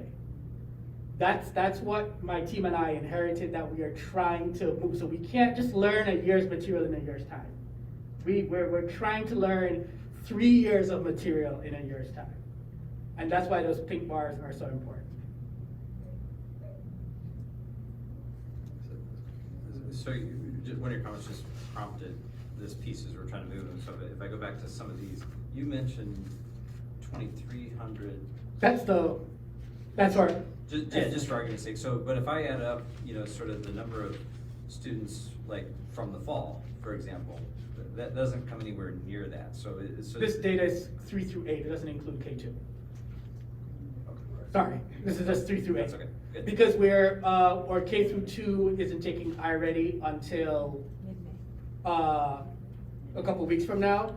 So regrettably, or not even regrettably, I made the decision this year to push up iReady to March, because much to my surprise and dismay, when I got here, there are no common formative assessments in the zone, none, right? So a common formative assessment are standard-based assessments. More often than not, if you're doing it well, are teacher-created assessments that are common across all teachers that can give you interim student data. We have no common formative assessments. And so I did not want to go into iLearn without having a data point for how students are doing. And so I moved up iReady before spring break. So this year, our students 3 through 8, which is what's tested in iLearn, took iReady 8 weeks earlier than they took it last year. So, that makes our results on iReady this year even more meaningful, because the results you're seeing is with 8 weeks less of instruction. Now, next year, we will have common formative assessments. So I will push back iReady back into May next year, but that was a decision that I had to make because we needed data to inform what we were going to do prior to iLearn. Does that make sense?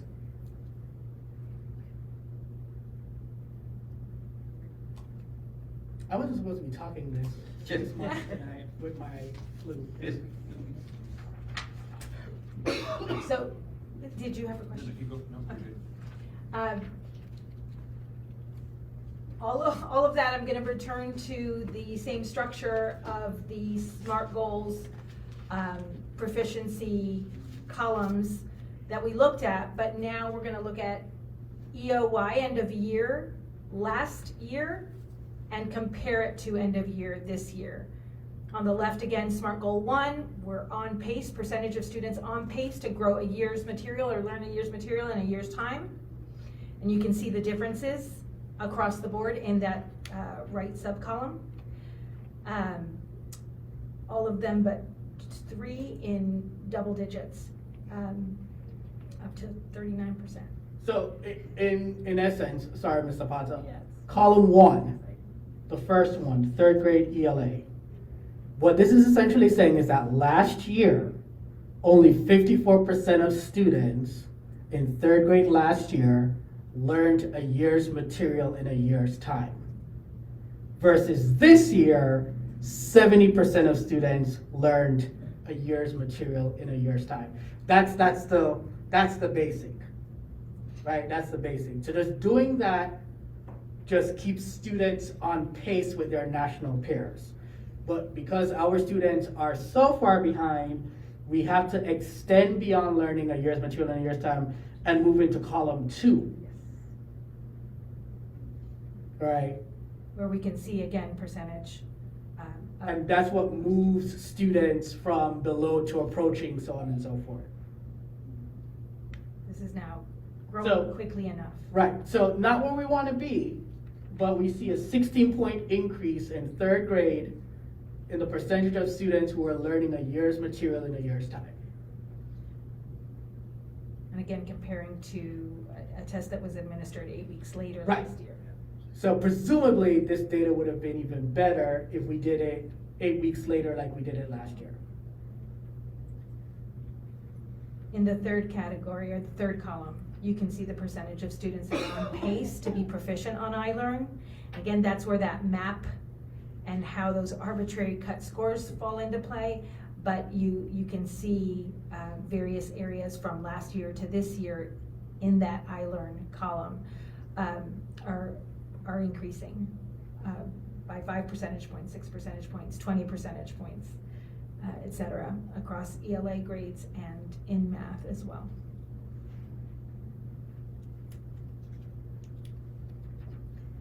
So the last one was middle of year to end of year. This is end of year last year to end of year this year, giving us those differences in percentage points. Are there any other questions?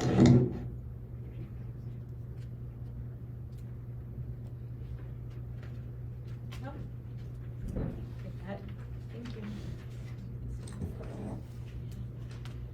All right, so next up is, I've got transportation and enrollment.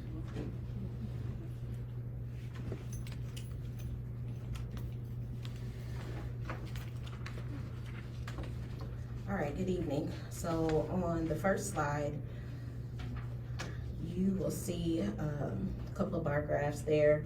And if you notice that we have in blue, our students who attend our zone schools and are in boundary for our zone schools.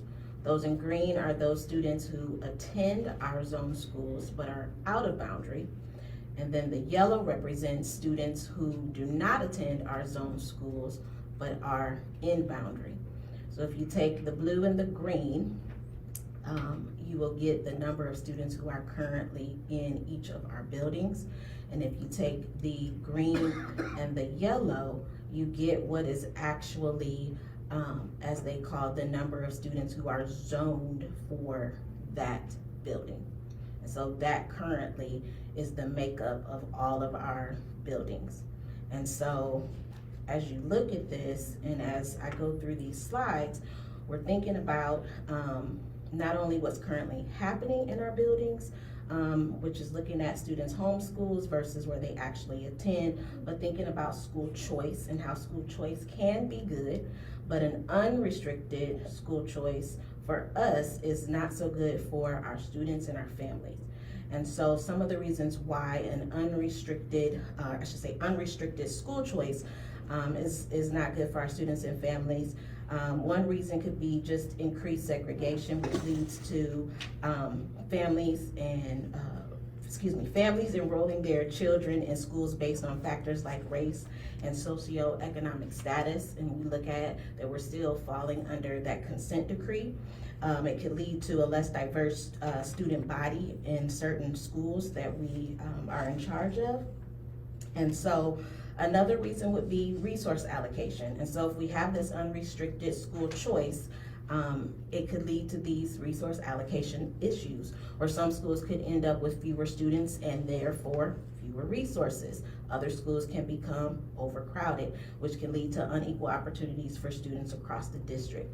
And then one more reason would be financial implications. And so with these financial implications, if we look at our families, they may need to spend more money on transportation to get their students to the chosen schools. And again, this could take away resources for us on the other side from hiring and retaining quality teachers or investing in school facilities if we are spending money or additional monies on transportation for students who are not in the zone. And so what we believe is that students should go to the schools in their boundary. Again, this has been shown to improve attendance. It gives our students and families access to their local resources, and it also increases community involvement. And so as we look at the evolution of this process, as we're moving towards having this unrestricted school choice for the zone, we're working towards ensuring that a large majority of our students who attend our schools legally reside in their boundaries. And ideally, we would like to have at least 80% of our students, and again, I said at least 80% of the students in our boundaries attend our schools. Yep. And so our goal is to optimize enrollment. I'm not going to read the entire slide, but here are some points. We want to support school-based community enabled by geography.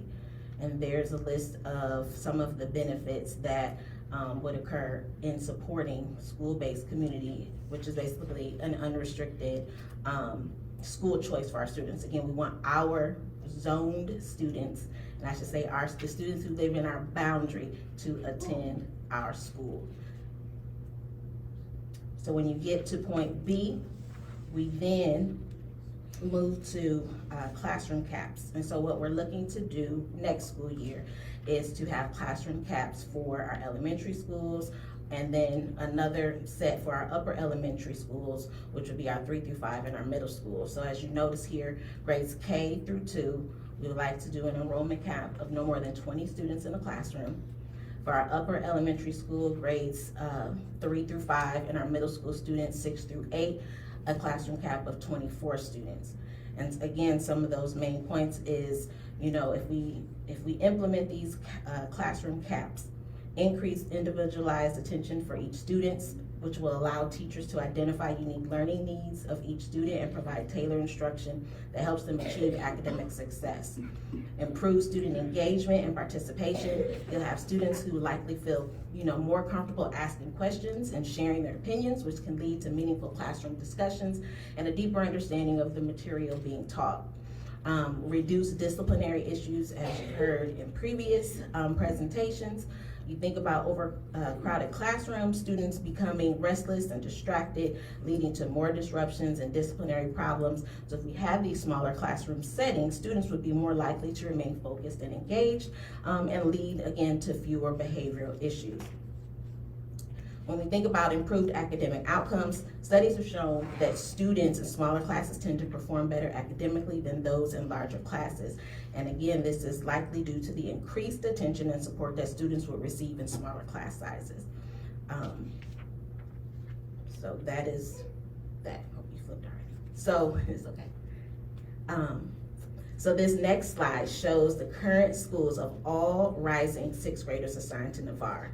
So as we went on Power to School, there are a total of 1,177 South Bend Community School Corporation and South Bend Empowerment Zone fifth graders. And so there are a total of 357 South Bend Empowerment Zone fifth graders. Of those 357, 115 SBEZ zoned for Navarre, are zoned for Navarre, I'm sorry, and 242 are SBEZ not zoned. And then the little note at the bottom is that there are 217 total zoned for Navarre, and that includes 102 SBCSC students zoned for Navarre and 115 South Bend Empowerment Zone students zoned for Navarre.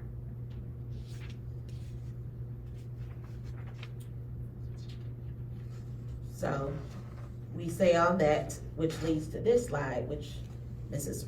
Ross is going to speak to. These numbers, excuse me, our enrollment projections were used to calculate our budget. So if you look, we have two rows here, pre-K through 8, and then K through 8. Basically, these are reflecting the enrollment caps that Ms. Davis just spoke of. So this is one reason why the projection has declined due to the enrollment caps. So I will ask the chair if I need to pause due to the next piece is in-district transfer policy. Questions? I have one question in regards to the rising sixth graders that's assigned to Navarre. Are these sixth graders that live within the school boundary, or their parents chose to enroll them at Navarre? Because I'm looking at McKinley, Nooner. This is all 1,177 fifth graders or rising sixth graders and where they are currently at there, and they're assigned to Navarre. So I think I said that right. we don't know if they live within our boundary. Some of them do, which was from the first slide, but like looking them up. This is where the school corp assigned them to. So I'm looking, I'm just trying to make sense. I see Nooner, McKinley, those schools are on the east side of town. Correct. So it's a choice. So their parents chose to send them to Navarre, is what you're saying? Yes. So, and to be clear, we are grateful and flattered that 70% of students that attend Coquillard don't live within the Coquillard zone, and that 65% of kids that attend Navarre do not attend the Navarre zone, but it is neither sustainable or prudent, right? When we look at discipline and attendance, our students that have the most severe attendance issues are our non-zoned students. The same is true for discipline. And so when you have Navarre Middle School, and you have students from, I'm still new to South Bend, but you have students who live in Western, and that's their block, that's their community, and then you mix a whole bunch of students who come from Douglas, and then a whole bunch of students who live on, Edison, and you bring them all together, things happen. And this is what happens when you get away from natural feeder systems and you get away from community-based schools. In a more ideal situation, all these kids at Navarre would have gone to school together in elementary, or would have been separated through 6 degrees of separation. Their parents know each other, things of that nature. But when you have this, and I'm a fan of school choice, all right? But school choice in Indiana is school choice that's on another level. When you have a student that's attending Wilson that lives out by the mall, That's not good for the student because that student is the last on the bus being dropped off and the first being picked up. That student's on the bus for 90 minutes. It's not good for the student. That student is isolated, doesn't have a community. It's not cost effective for us to be busing students from all across the city. All of these things play a part. And so when we think about long-term sustainability, building community within our schools, we really want to try to get back to that neighborhood school setting so that we have clear feeder systems. I mean, out of Navarre's 529 students, 408 of them are not zoned to go to Navarre. Again, we are flattered that parents are choosing to send their kids to us, but it's not sustainable for a myriad of reasons. And so that's what we're trying to get to. More than anything else, and we're gonna get to this, as a zone, it's important to me that we get away from this zone versus district mentality. We're not in competition for students. We're not competing to steal the district students, and if that was the mentality in the past, I'm not for that, right?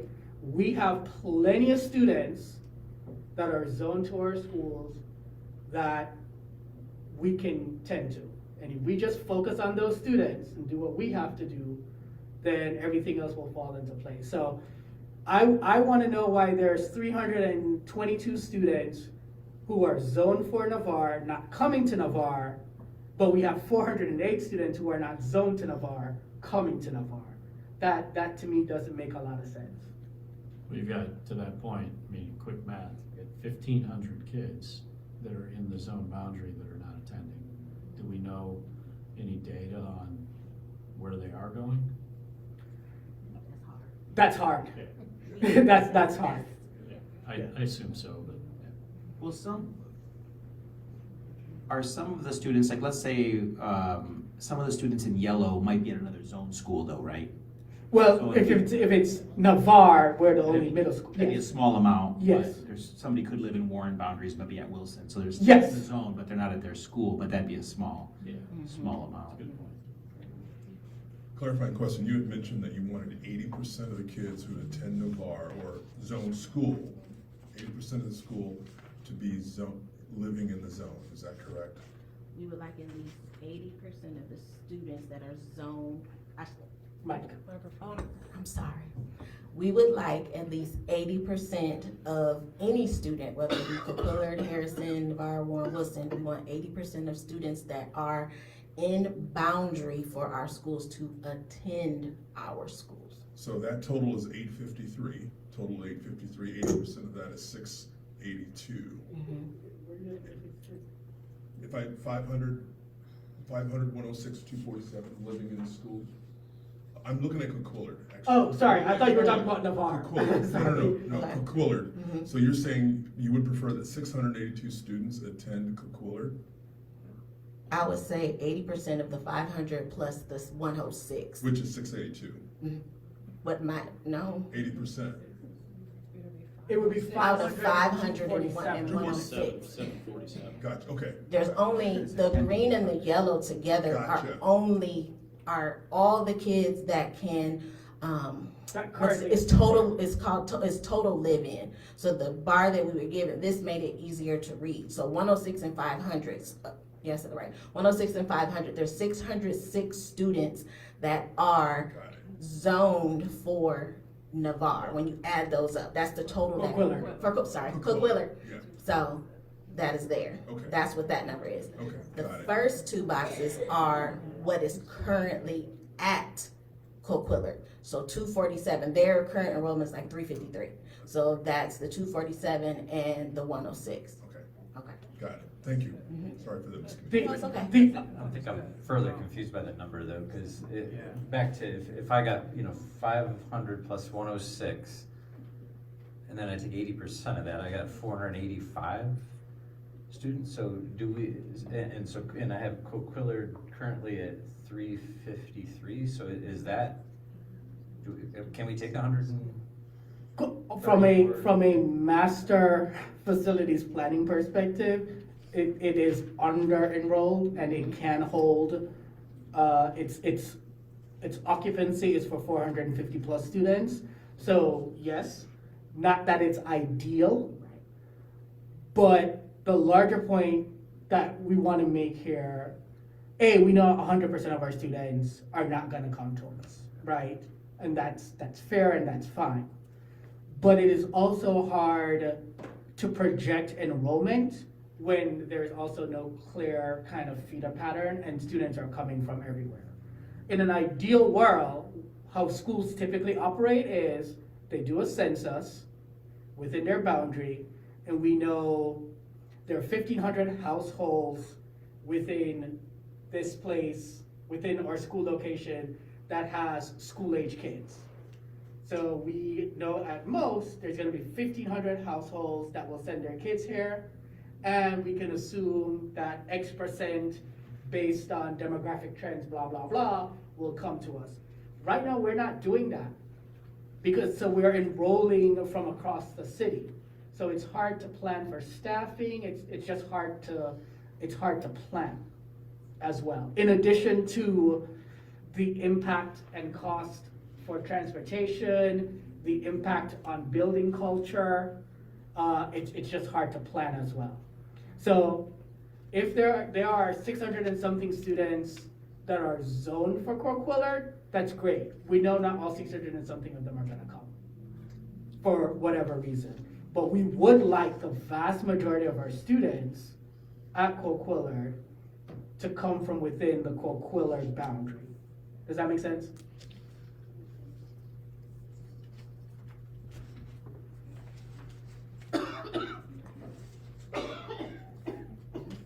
So moving on to the new in-district transfer policy that we are proposing. Here are a few of the benefits listed there. And as Dr. Lewis mentioned a few moments ago, with this, we also want to eliminate the South Bend Empowerment Zone versus South Bend Community School Corporation perceptions. And so the proposed transfer policy, as there's a link, I think you have a copy of the policy. But there are some guidelines that we have put into place.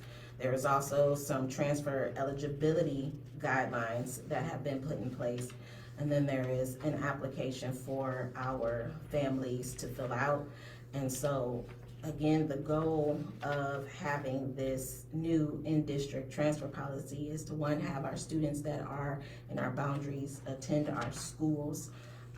But we also want to, if we get down to point number, I think it was 5, it's still 5 on there, but by limiting the number of students that are transferring between schools, it'll also assist with those transportation costs, as Ms. Ross listed previously when we talked about just enrollment in general and transporting kids from one side of town to the other side of town. And so when we think about the transportation, why, we're looking at implementing hub stops for our students who live outside of a zone school's boundaries. And so, again, goals of this transportation policy by creating these hub stops would lead to accessibility. There would be more convenience, and it would also, again, be cost effective. And so that comes with looking at unrestricted school choice that looks at the new in-district transfer policy, and now looking at a new transportation policy. And this is the why. So we still want students who may live far away, to attend our schools. But we also want to make sure that it is convenient for them to continue to attend our schools if we haven't reached those enrollment caps. And then again, the cost effectiveness. And so on the next slide, very briefly, is how we're going to do it. And so there in bold, we're going to identify the needs of the students. We're going to identify those potential hub stop locations. We're going to establish partnerships. We're going to determine the appropriate number of hub stops that we're going to need. We're going to develop and communicate a plan. We're going to provide transportation options. We're going to monitor those hub stops. and then collect feedback.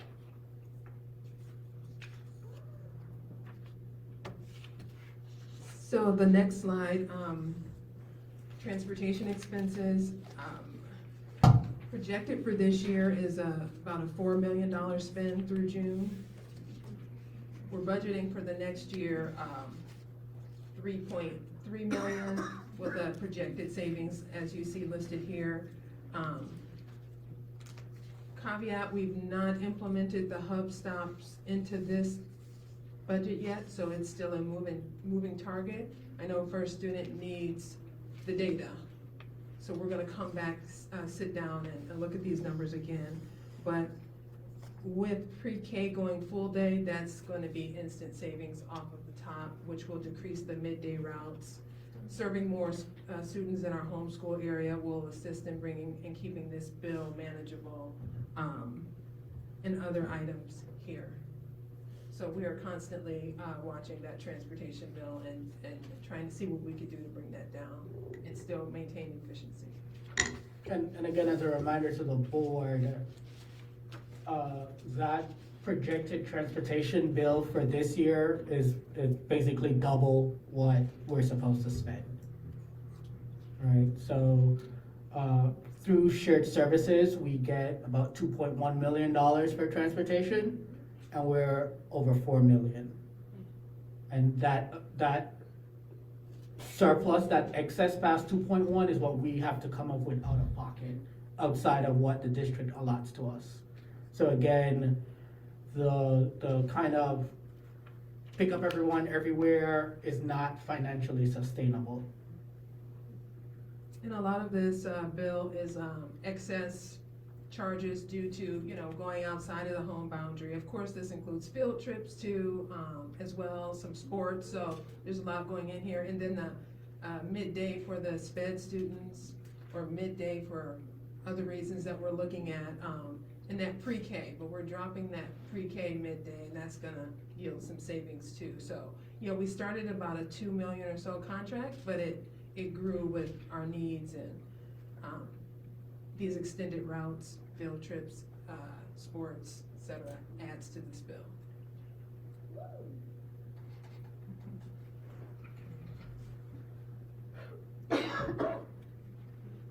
So, a couple follow-up questions, and one just to, we're not gonna vote on policy tonight yet, so we're still crafting this. Seeing maybe like some examples from other communities and school corporations that have done like a hub stop model, so we can get a good example of that, since that's not done here locally, would be one thing to see, in the proposal prior to the board voting on the transportation policy. Would be one thing.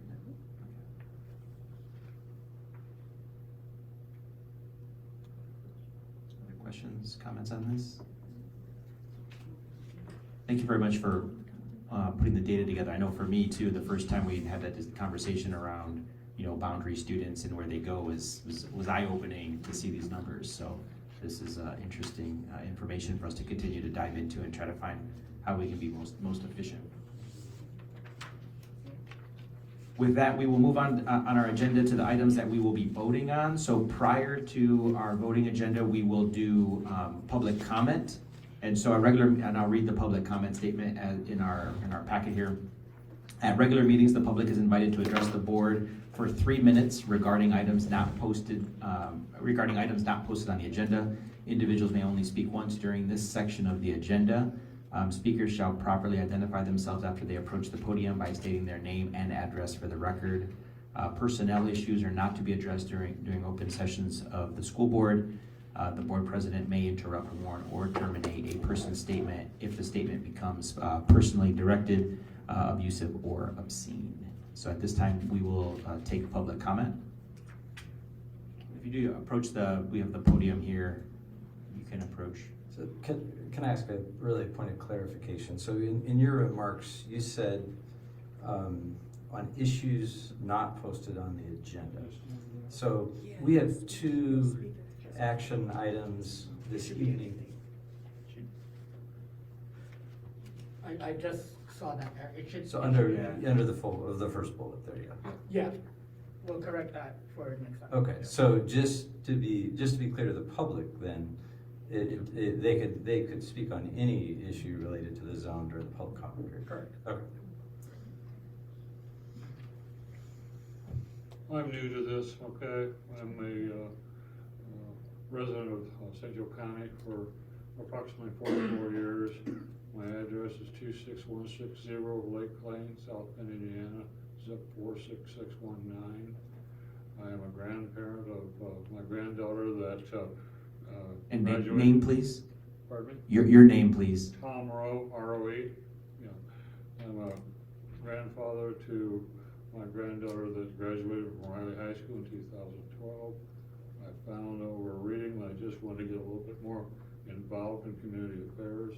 The one question I wanted to ask to begin with as far as a comment is I recently attended a county commissioners meeting, okay? And at that meeting, I was informed ahead of time that comments you could have, but no questions could be asked. Now, is that the same here?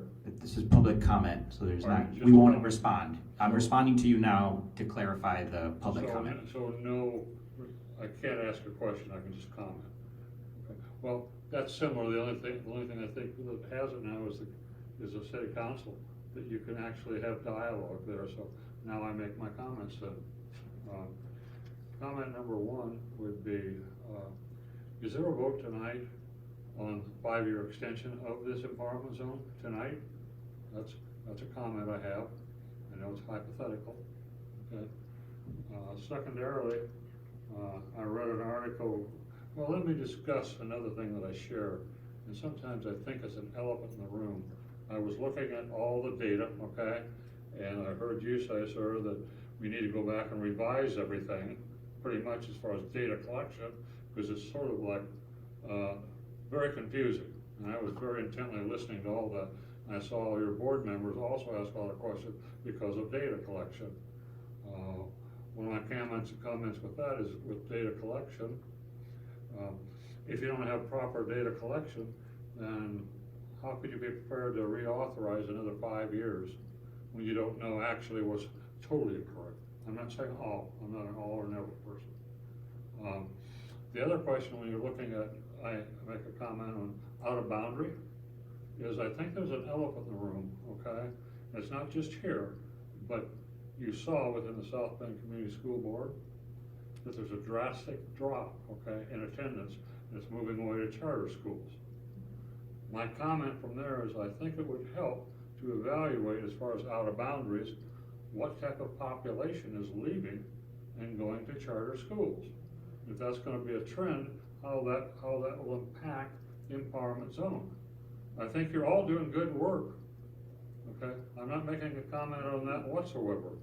I think a more thoughtful approach would maybe be to take a step back, and with all the planning that's occurring, what's gonna be the impact? You can do the best of work, okay, but what will the impact be if there's a continued draw down and going to charter schools? I read an article very briefly about a month ago from a student, a researcher out of Notre Dame, and said the quality of the schools, okay, of charter schools currently performing, and he did good diligent research, made the statement that charter schools are performing at best at the same level or less, okay? You got about 10 seconds.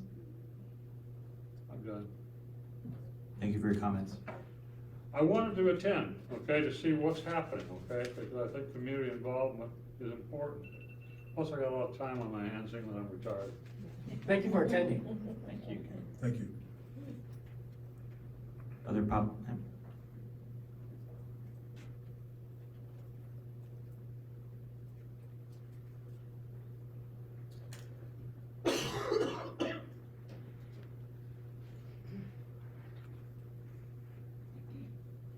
And name and address, and I'll start your time.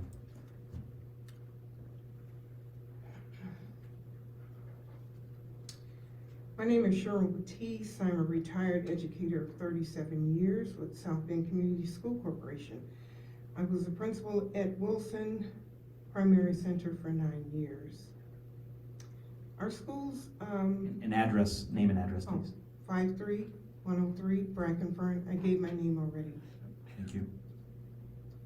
Our schools' academic success In all Indiana schools, academic success is measured by the I read and the I learn. I would really love to see the data for those two assessments.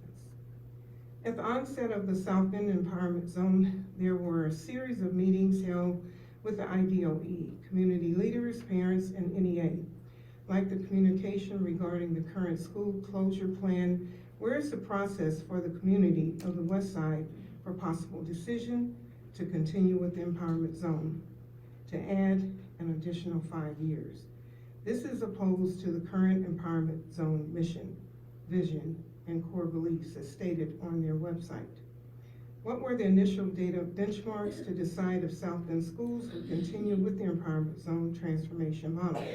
From analyzing students' local and state assessment data, the Empowerment Zone has not outperformed South Bend or has had minimal growth as compared to South Bend schools. Sharing these data points will assist with examining the possible extension or not to extend the MOU of the Empowerment Zone transformation model.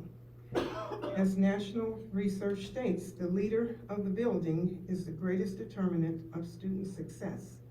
To date, since the inception of the Empowerment Zone, 13 to 14 school leaders have been replaced and 3 assistant principals have been replaced. The Empowerment Zone central office staff turnover has experienced 1 chief, 5 directors, and other support staff positions. Navarre being of greatest concern, 4 principals, as this school was at the center of the transformation plan and was the sole school required to receive state intervention. As you look at these leader turnovers, the 2 schools who are experiencing some student academic growth, climate and culture, parent involvement, and community partnerships are Harrison and Wilson. However, in February, I saw on the board agenda where 2 current principals and 1 assistant principal underwent some form of non-renewal. This does not warrant an examination for the community. Also, one would anticipate the current Wilson principal would not be subjected to the historical leadership trend of constant replacements. Again, where's the parent and community voice? These transformation ideas were at the center of the initial plan from 2019. You have 10 seconds.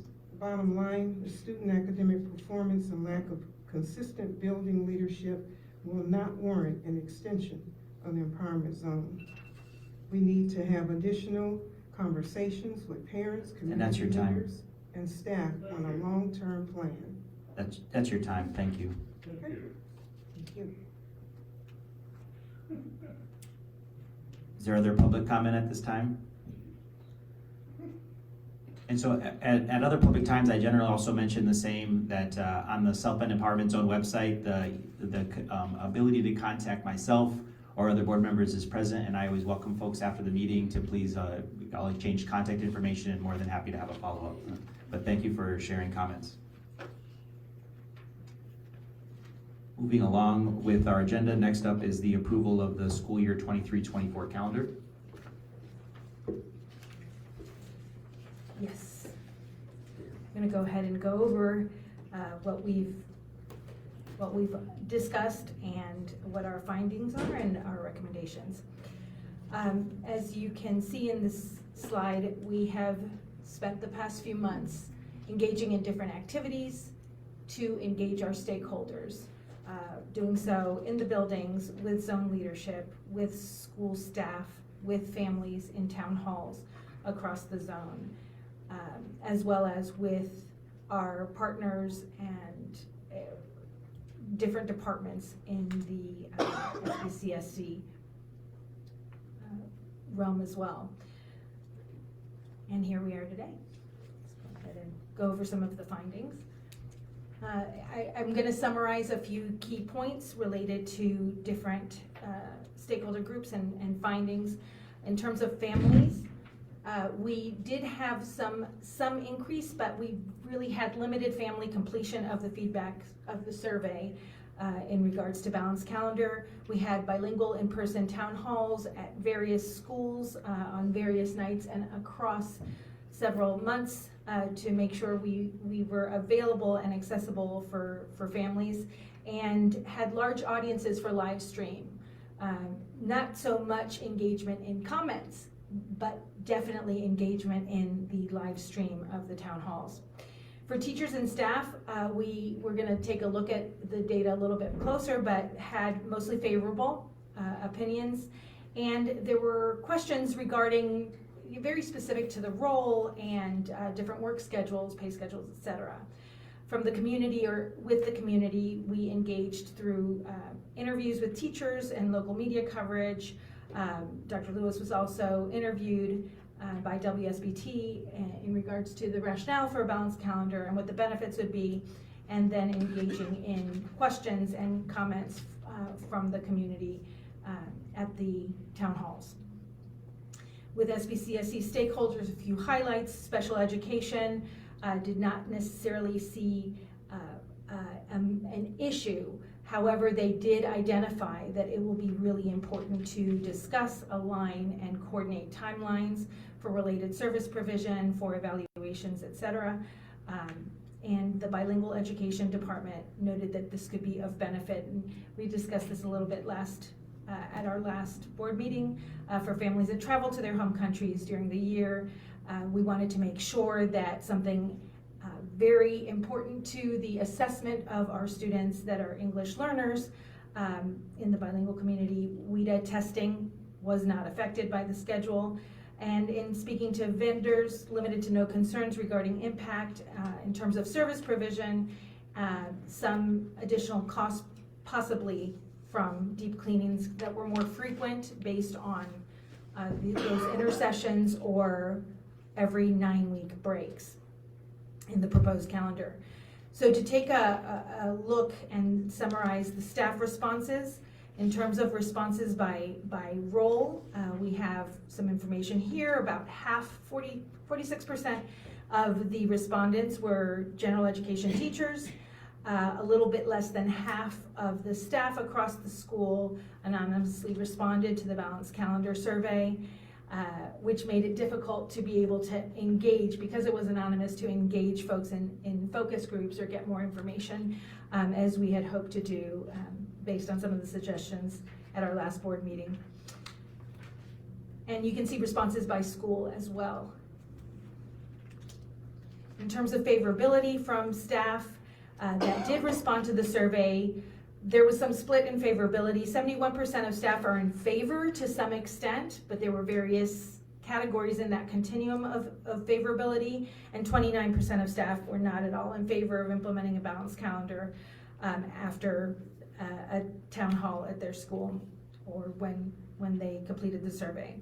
Those in favor, 28% of staff are very much in favor, 23% mostly in favor, and the remaining 20% either somewhat in favor.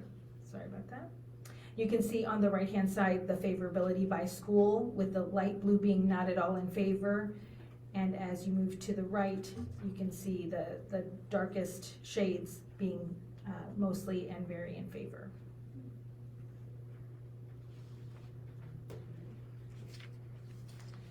In terms of family response, we had 34 families total responses to the survey. Wilson parents accounted for 47% of the responses.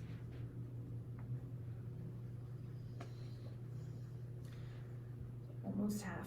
The family favorability and concerns, there was a large percentage, 27 out of the 34 that were not at all in favor, and you can see there were some that were in favor in different levels of intensity.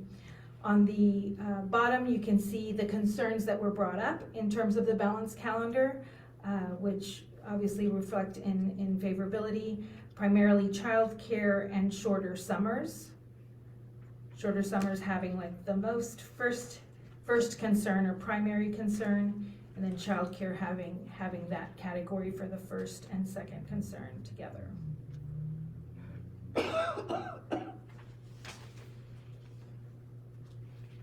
So when we look at some of our key takeaways in terms of academic impact, as we studied the recommendation and the information, there's definitely a high potential to mitigate summer learning loss, which for students that have been maybe furthest from opportunity is greatest in terms of that loss and its impact, and also provide students with targeted additional intervention throughout the year.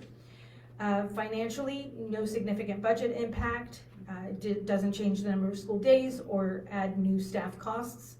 Family feedback, childcare during breaks is the primary concern. The calendar would provide, the proposed calendar provides day camps for 2 weeks out of the 3-week break and throughout the summer. Teachers and staff mixed opinion, with a good percentage of those, almost 3/4 being somewhere in favor area. Some agree will decrease burnout, improve work-life balance, also creating challenges for staff who take second jobs during the summer. Operational requirements, straightforward coordination with vendors, and in terms of implementation, just considering the time period and specific attention to service needs and ensuring timelines for students that are diverse learners and have individualized plans. We have a QR code with all of the zones balanced calendar research. There's plenty of research out there. We've tried to incorporate research that speaks to areas that were not impacted, research that speaks to the areas that are impacted when a balanced calendar is implemented. We also have QR codes for staff session responses and family session responses, as was communicated early within the process and across the time that we were engaging with stakeholders. All of the results are available in their raw form through these QR codes. And we'll go over a bit of a conclusion and what we propose. The balanced calendar is a strong initiative. We believe that it supports students' academic progress, creates additional space for targeted intervention, it offers benefits to teachers and families, and is financially and operationally feasible. Our recommendation today hinges also on the need for feedback via survey, more information from families, as well as from more teachers and staff, and a lengthier planning phase for successful implementation, which is obviously the goal. We do also note that standalone elements of the proposed balanced calendar are recommended, are important, and we would like to leverage those, and we'll go into those in the next slide a little bit more in detail. An interim stepping stone calendar is what we had proposed, but a few of the elements that we would like to ensure we can integrate are 2 days of new teacher orientation prior to the opportunity for summer or returning professional development and planning for staff, 5 days of teacher summer professional development and planning prior to the start of the school year, instead of rushing into the school year right before kids get in, 3 teacher prep days to start each of the quarters, quarter 1, 2, and 3, actually, and 4, making sure that we have a day where teachers can come in, 2, 3, and 4. Quarter 1 already has the prep time built in, that's what it is. But those prep days where teachers are coming back to start the quarter prior to students entering the building and really offering the opportunity for them, for staff to plan, prepare, and collaborate for the learning to come as the quarter gets started. 3 weeks of summer school based on student needs, and the required days, 180 days for all students, 190 days for all new teachers, and 188 days for all returning teachers. That would be our proposal, which can visually be seen here next to the traditional SBCSE calendar. Teacher professional learning and planning available at the beginning of the year, starting the week before, and for new teachers providing additional days.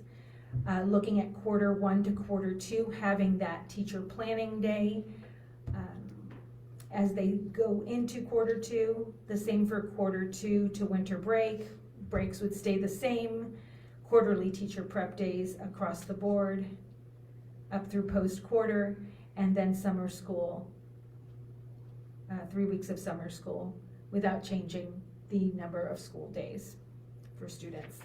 That would be our proposal for this coming school year, to hopefully, recommending to the board, adopt the 23-24 stepping stone calendar with the proposed changes, and establish a balanced calendar steering committee where we could gather more family and teacher feedback and make a final recommendation in December 2023 with a longer runway in terms of implementation planning if it were to be adopted for 24-25.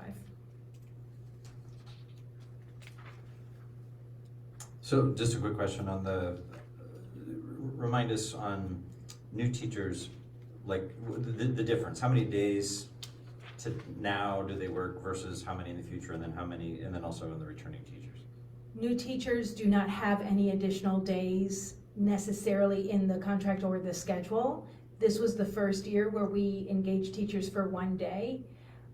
New teachers, kind of an induction, and we would really like to have 2 days with them. In terms of returning teachers, it is 2 days. Currently, one of those days really is able to be used for planning, and we're proposing a 5-day opportunity for teacher professional learning, development, coordinated planning.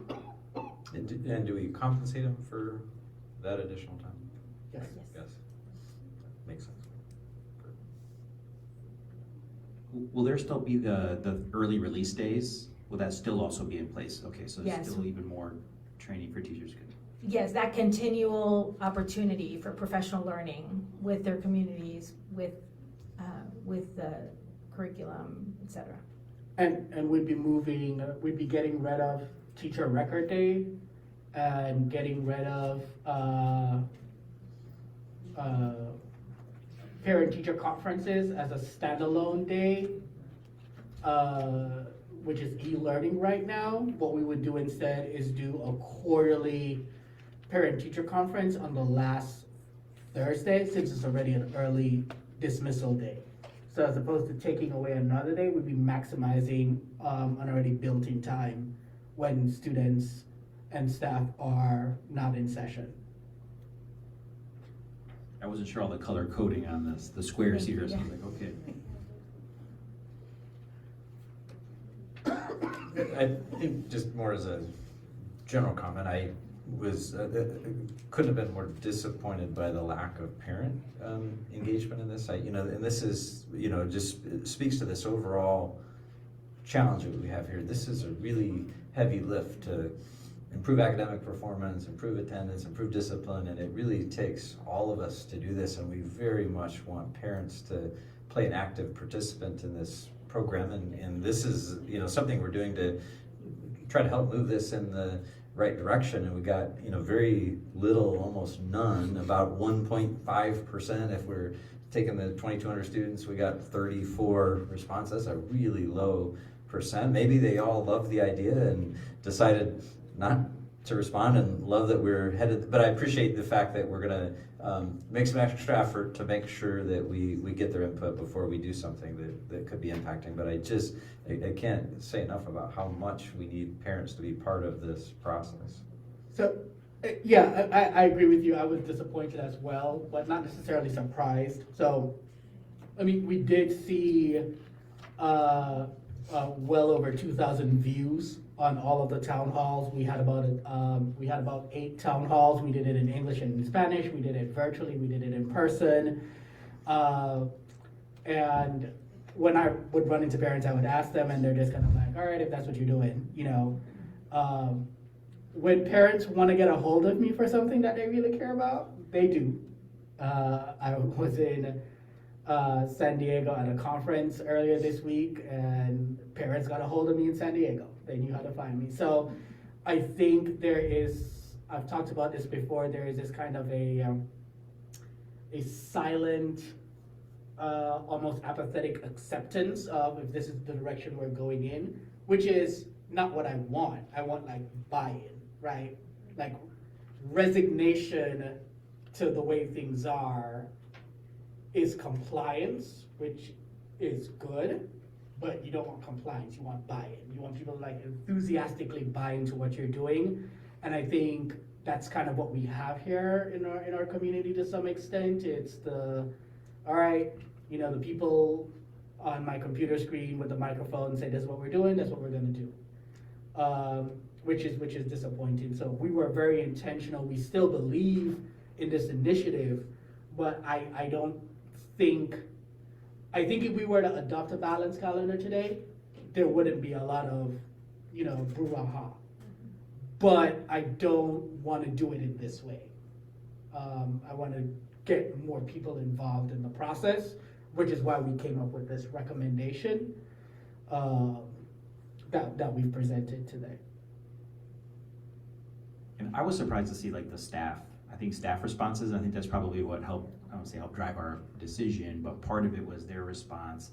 And I was wondering, and this might be something as we think about right in this next phase, is around, you know, what staff that might not want a balanced calendar that might leave the zone versus staff that might come in, right? So I think that there might be other educators in the community that are like, I see that and I wanna go work there.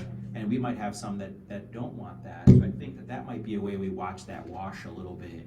We were prepared for both. And so I engaged in numerous conversations with our amazing partners in the NEA. Miss Lucy, we had several conversations about this. She shared, you know, anecdotally that there were folks on the district side who were paying a close attention to it.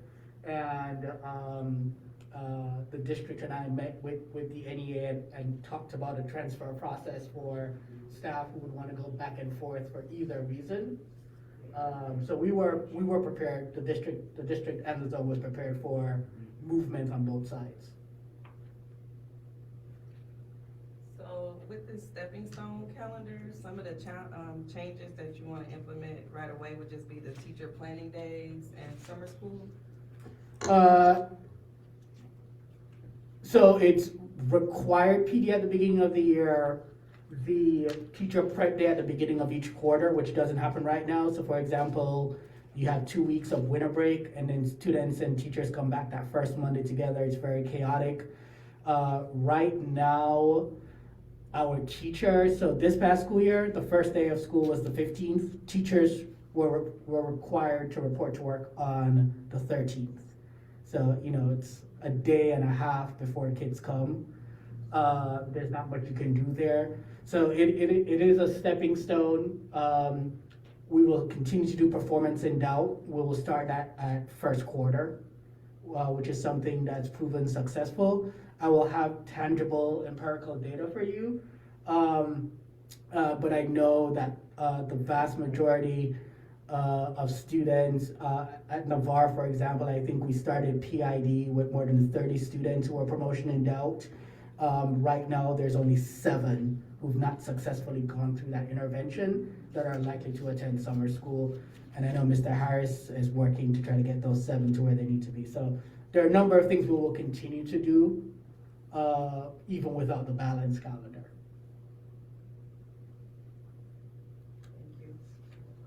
I like this deliberate approach. Have you had the opportunity to kind of gauge the interest or the thoughts from the building principals and building leaders to see what their thoughts in approaching this is? And engage wider stakeholders as well. So I already know at the end of this meeting, once we start a steering committee, Mr. Rowe, who gave public comments, who would like to volunteer, he has a lot of time on his hands. Mr. Rowe, I'm volunteering you to be on a steering committee to help us move this forward, if that's okay with you, get you involved. We'll talk afterwards. I'm interested. Very good, sir. Okay. Very good.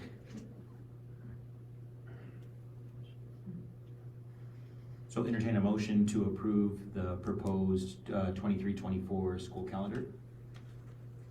So moved. Second. Second, thank you. Any additional discussion? Seeing none, call the question. All in favor say aye. Aye. Any opposition? Abstentions? Seeing none, that passes unanimously. Thank you.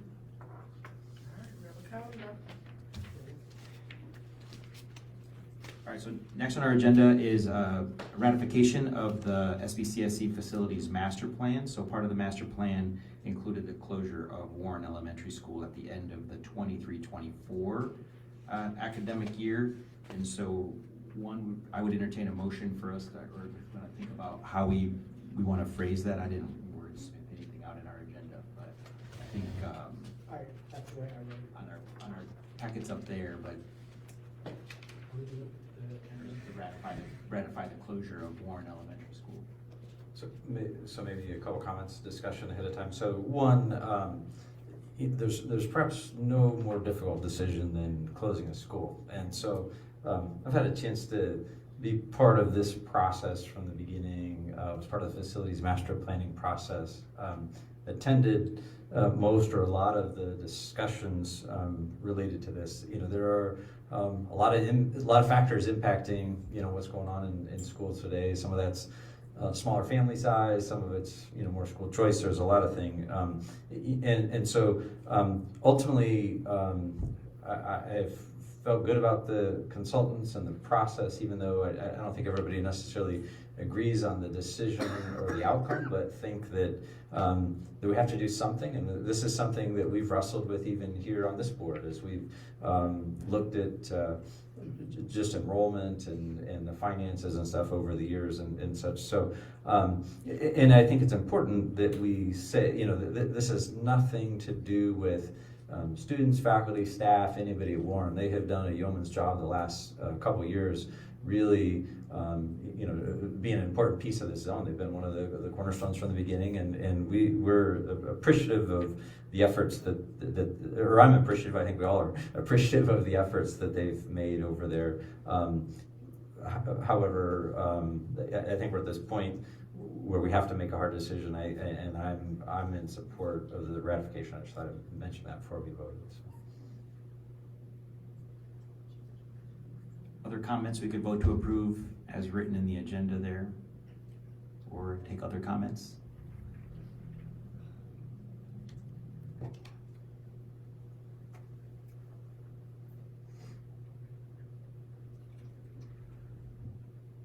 On any other comments, one, I want to add in as well, similar to what Jeff said, right? As a lifelong supporter of education in our community, it's always a challenge, right, to end a facility, but we want to be clear that, as was already communicated with families, that we want to make sure that the educational outcomes of their children, right, are first and foremost, and that we make sure that we've got a path forward for those families in terms of continuing to stay with the zone, continuing to ensure that their children are receiving the quality education that they need and deserve, and that while this is a hard decision, this is something that we're doing to better the educational outcomes for all of the children in our community, and we'll work to ensure that the families at Warren have their needs met.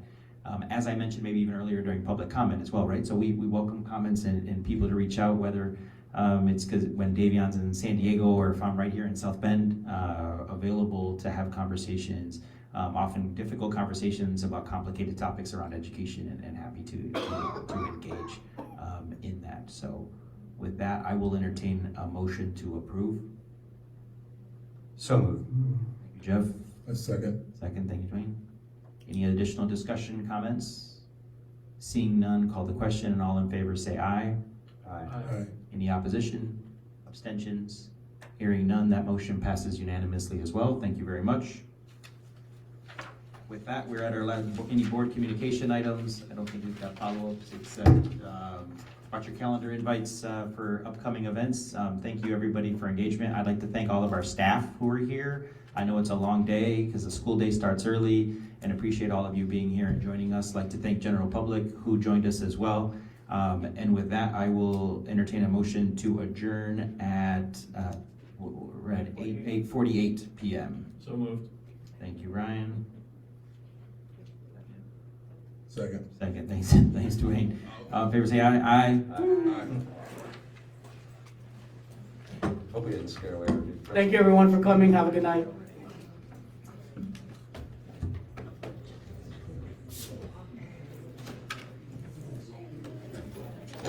Yeah, better.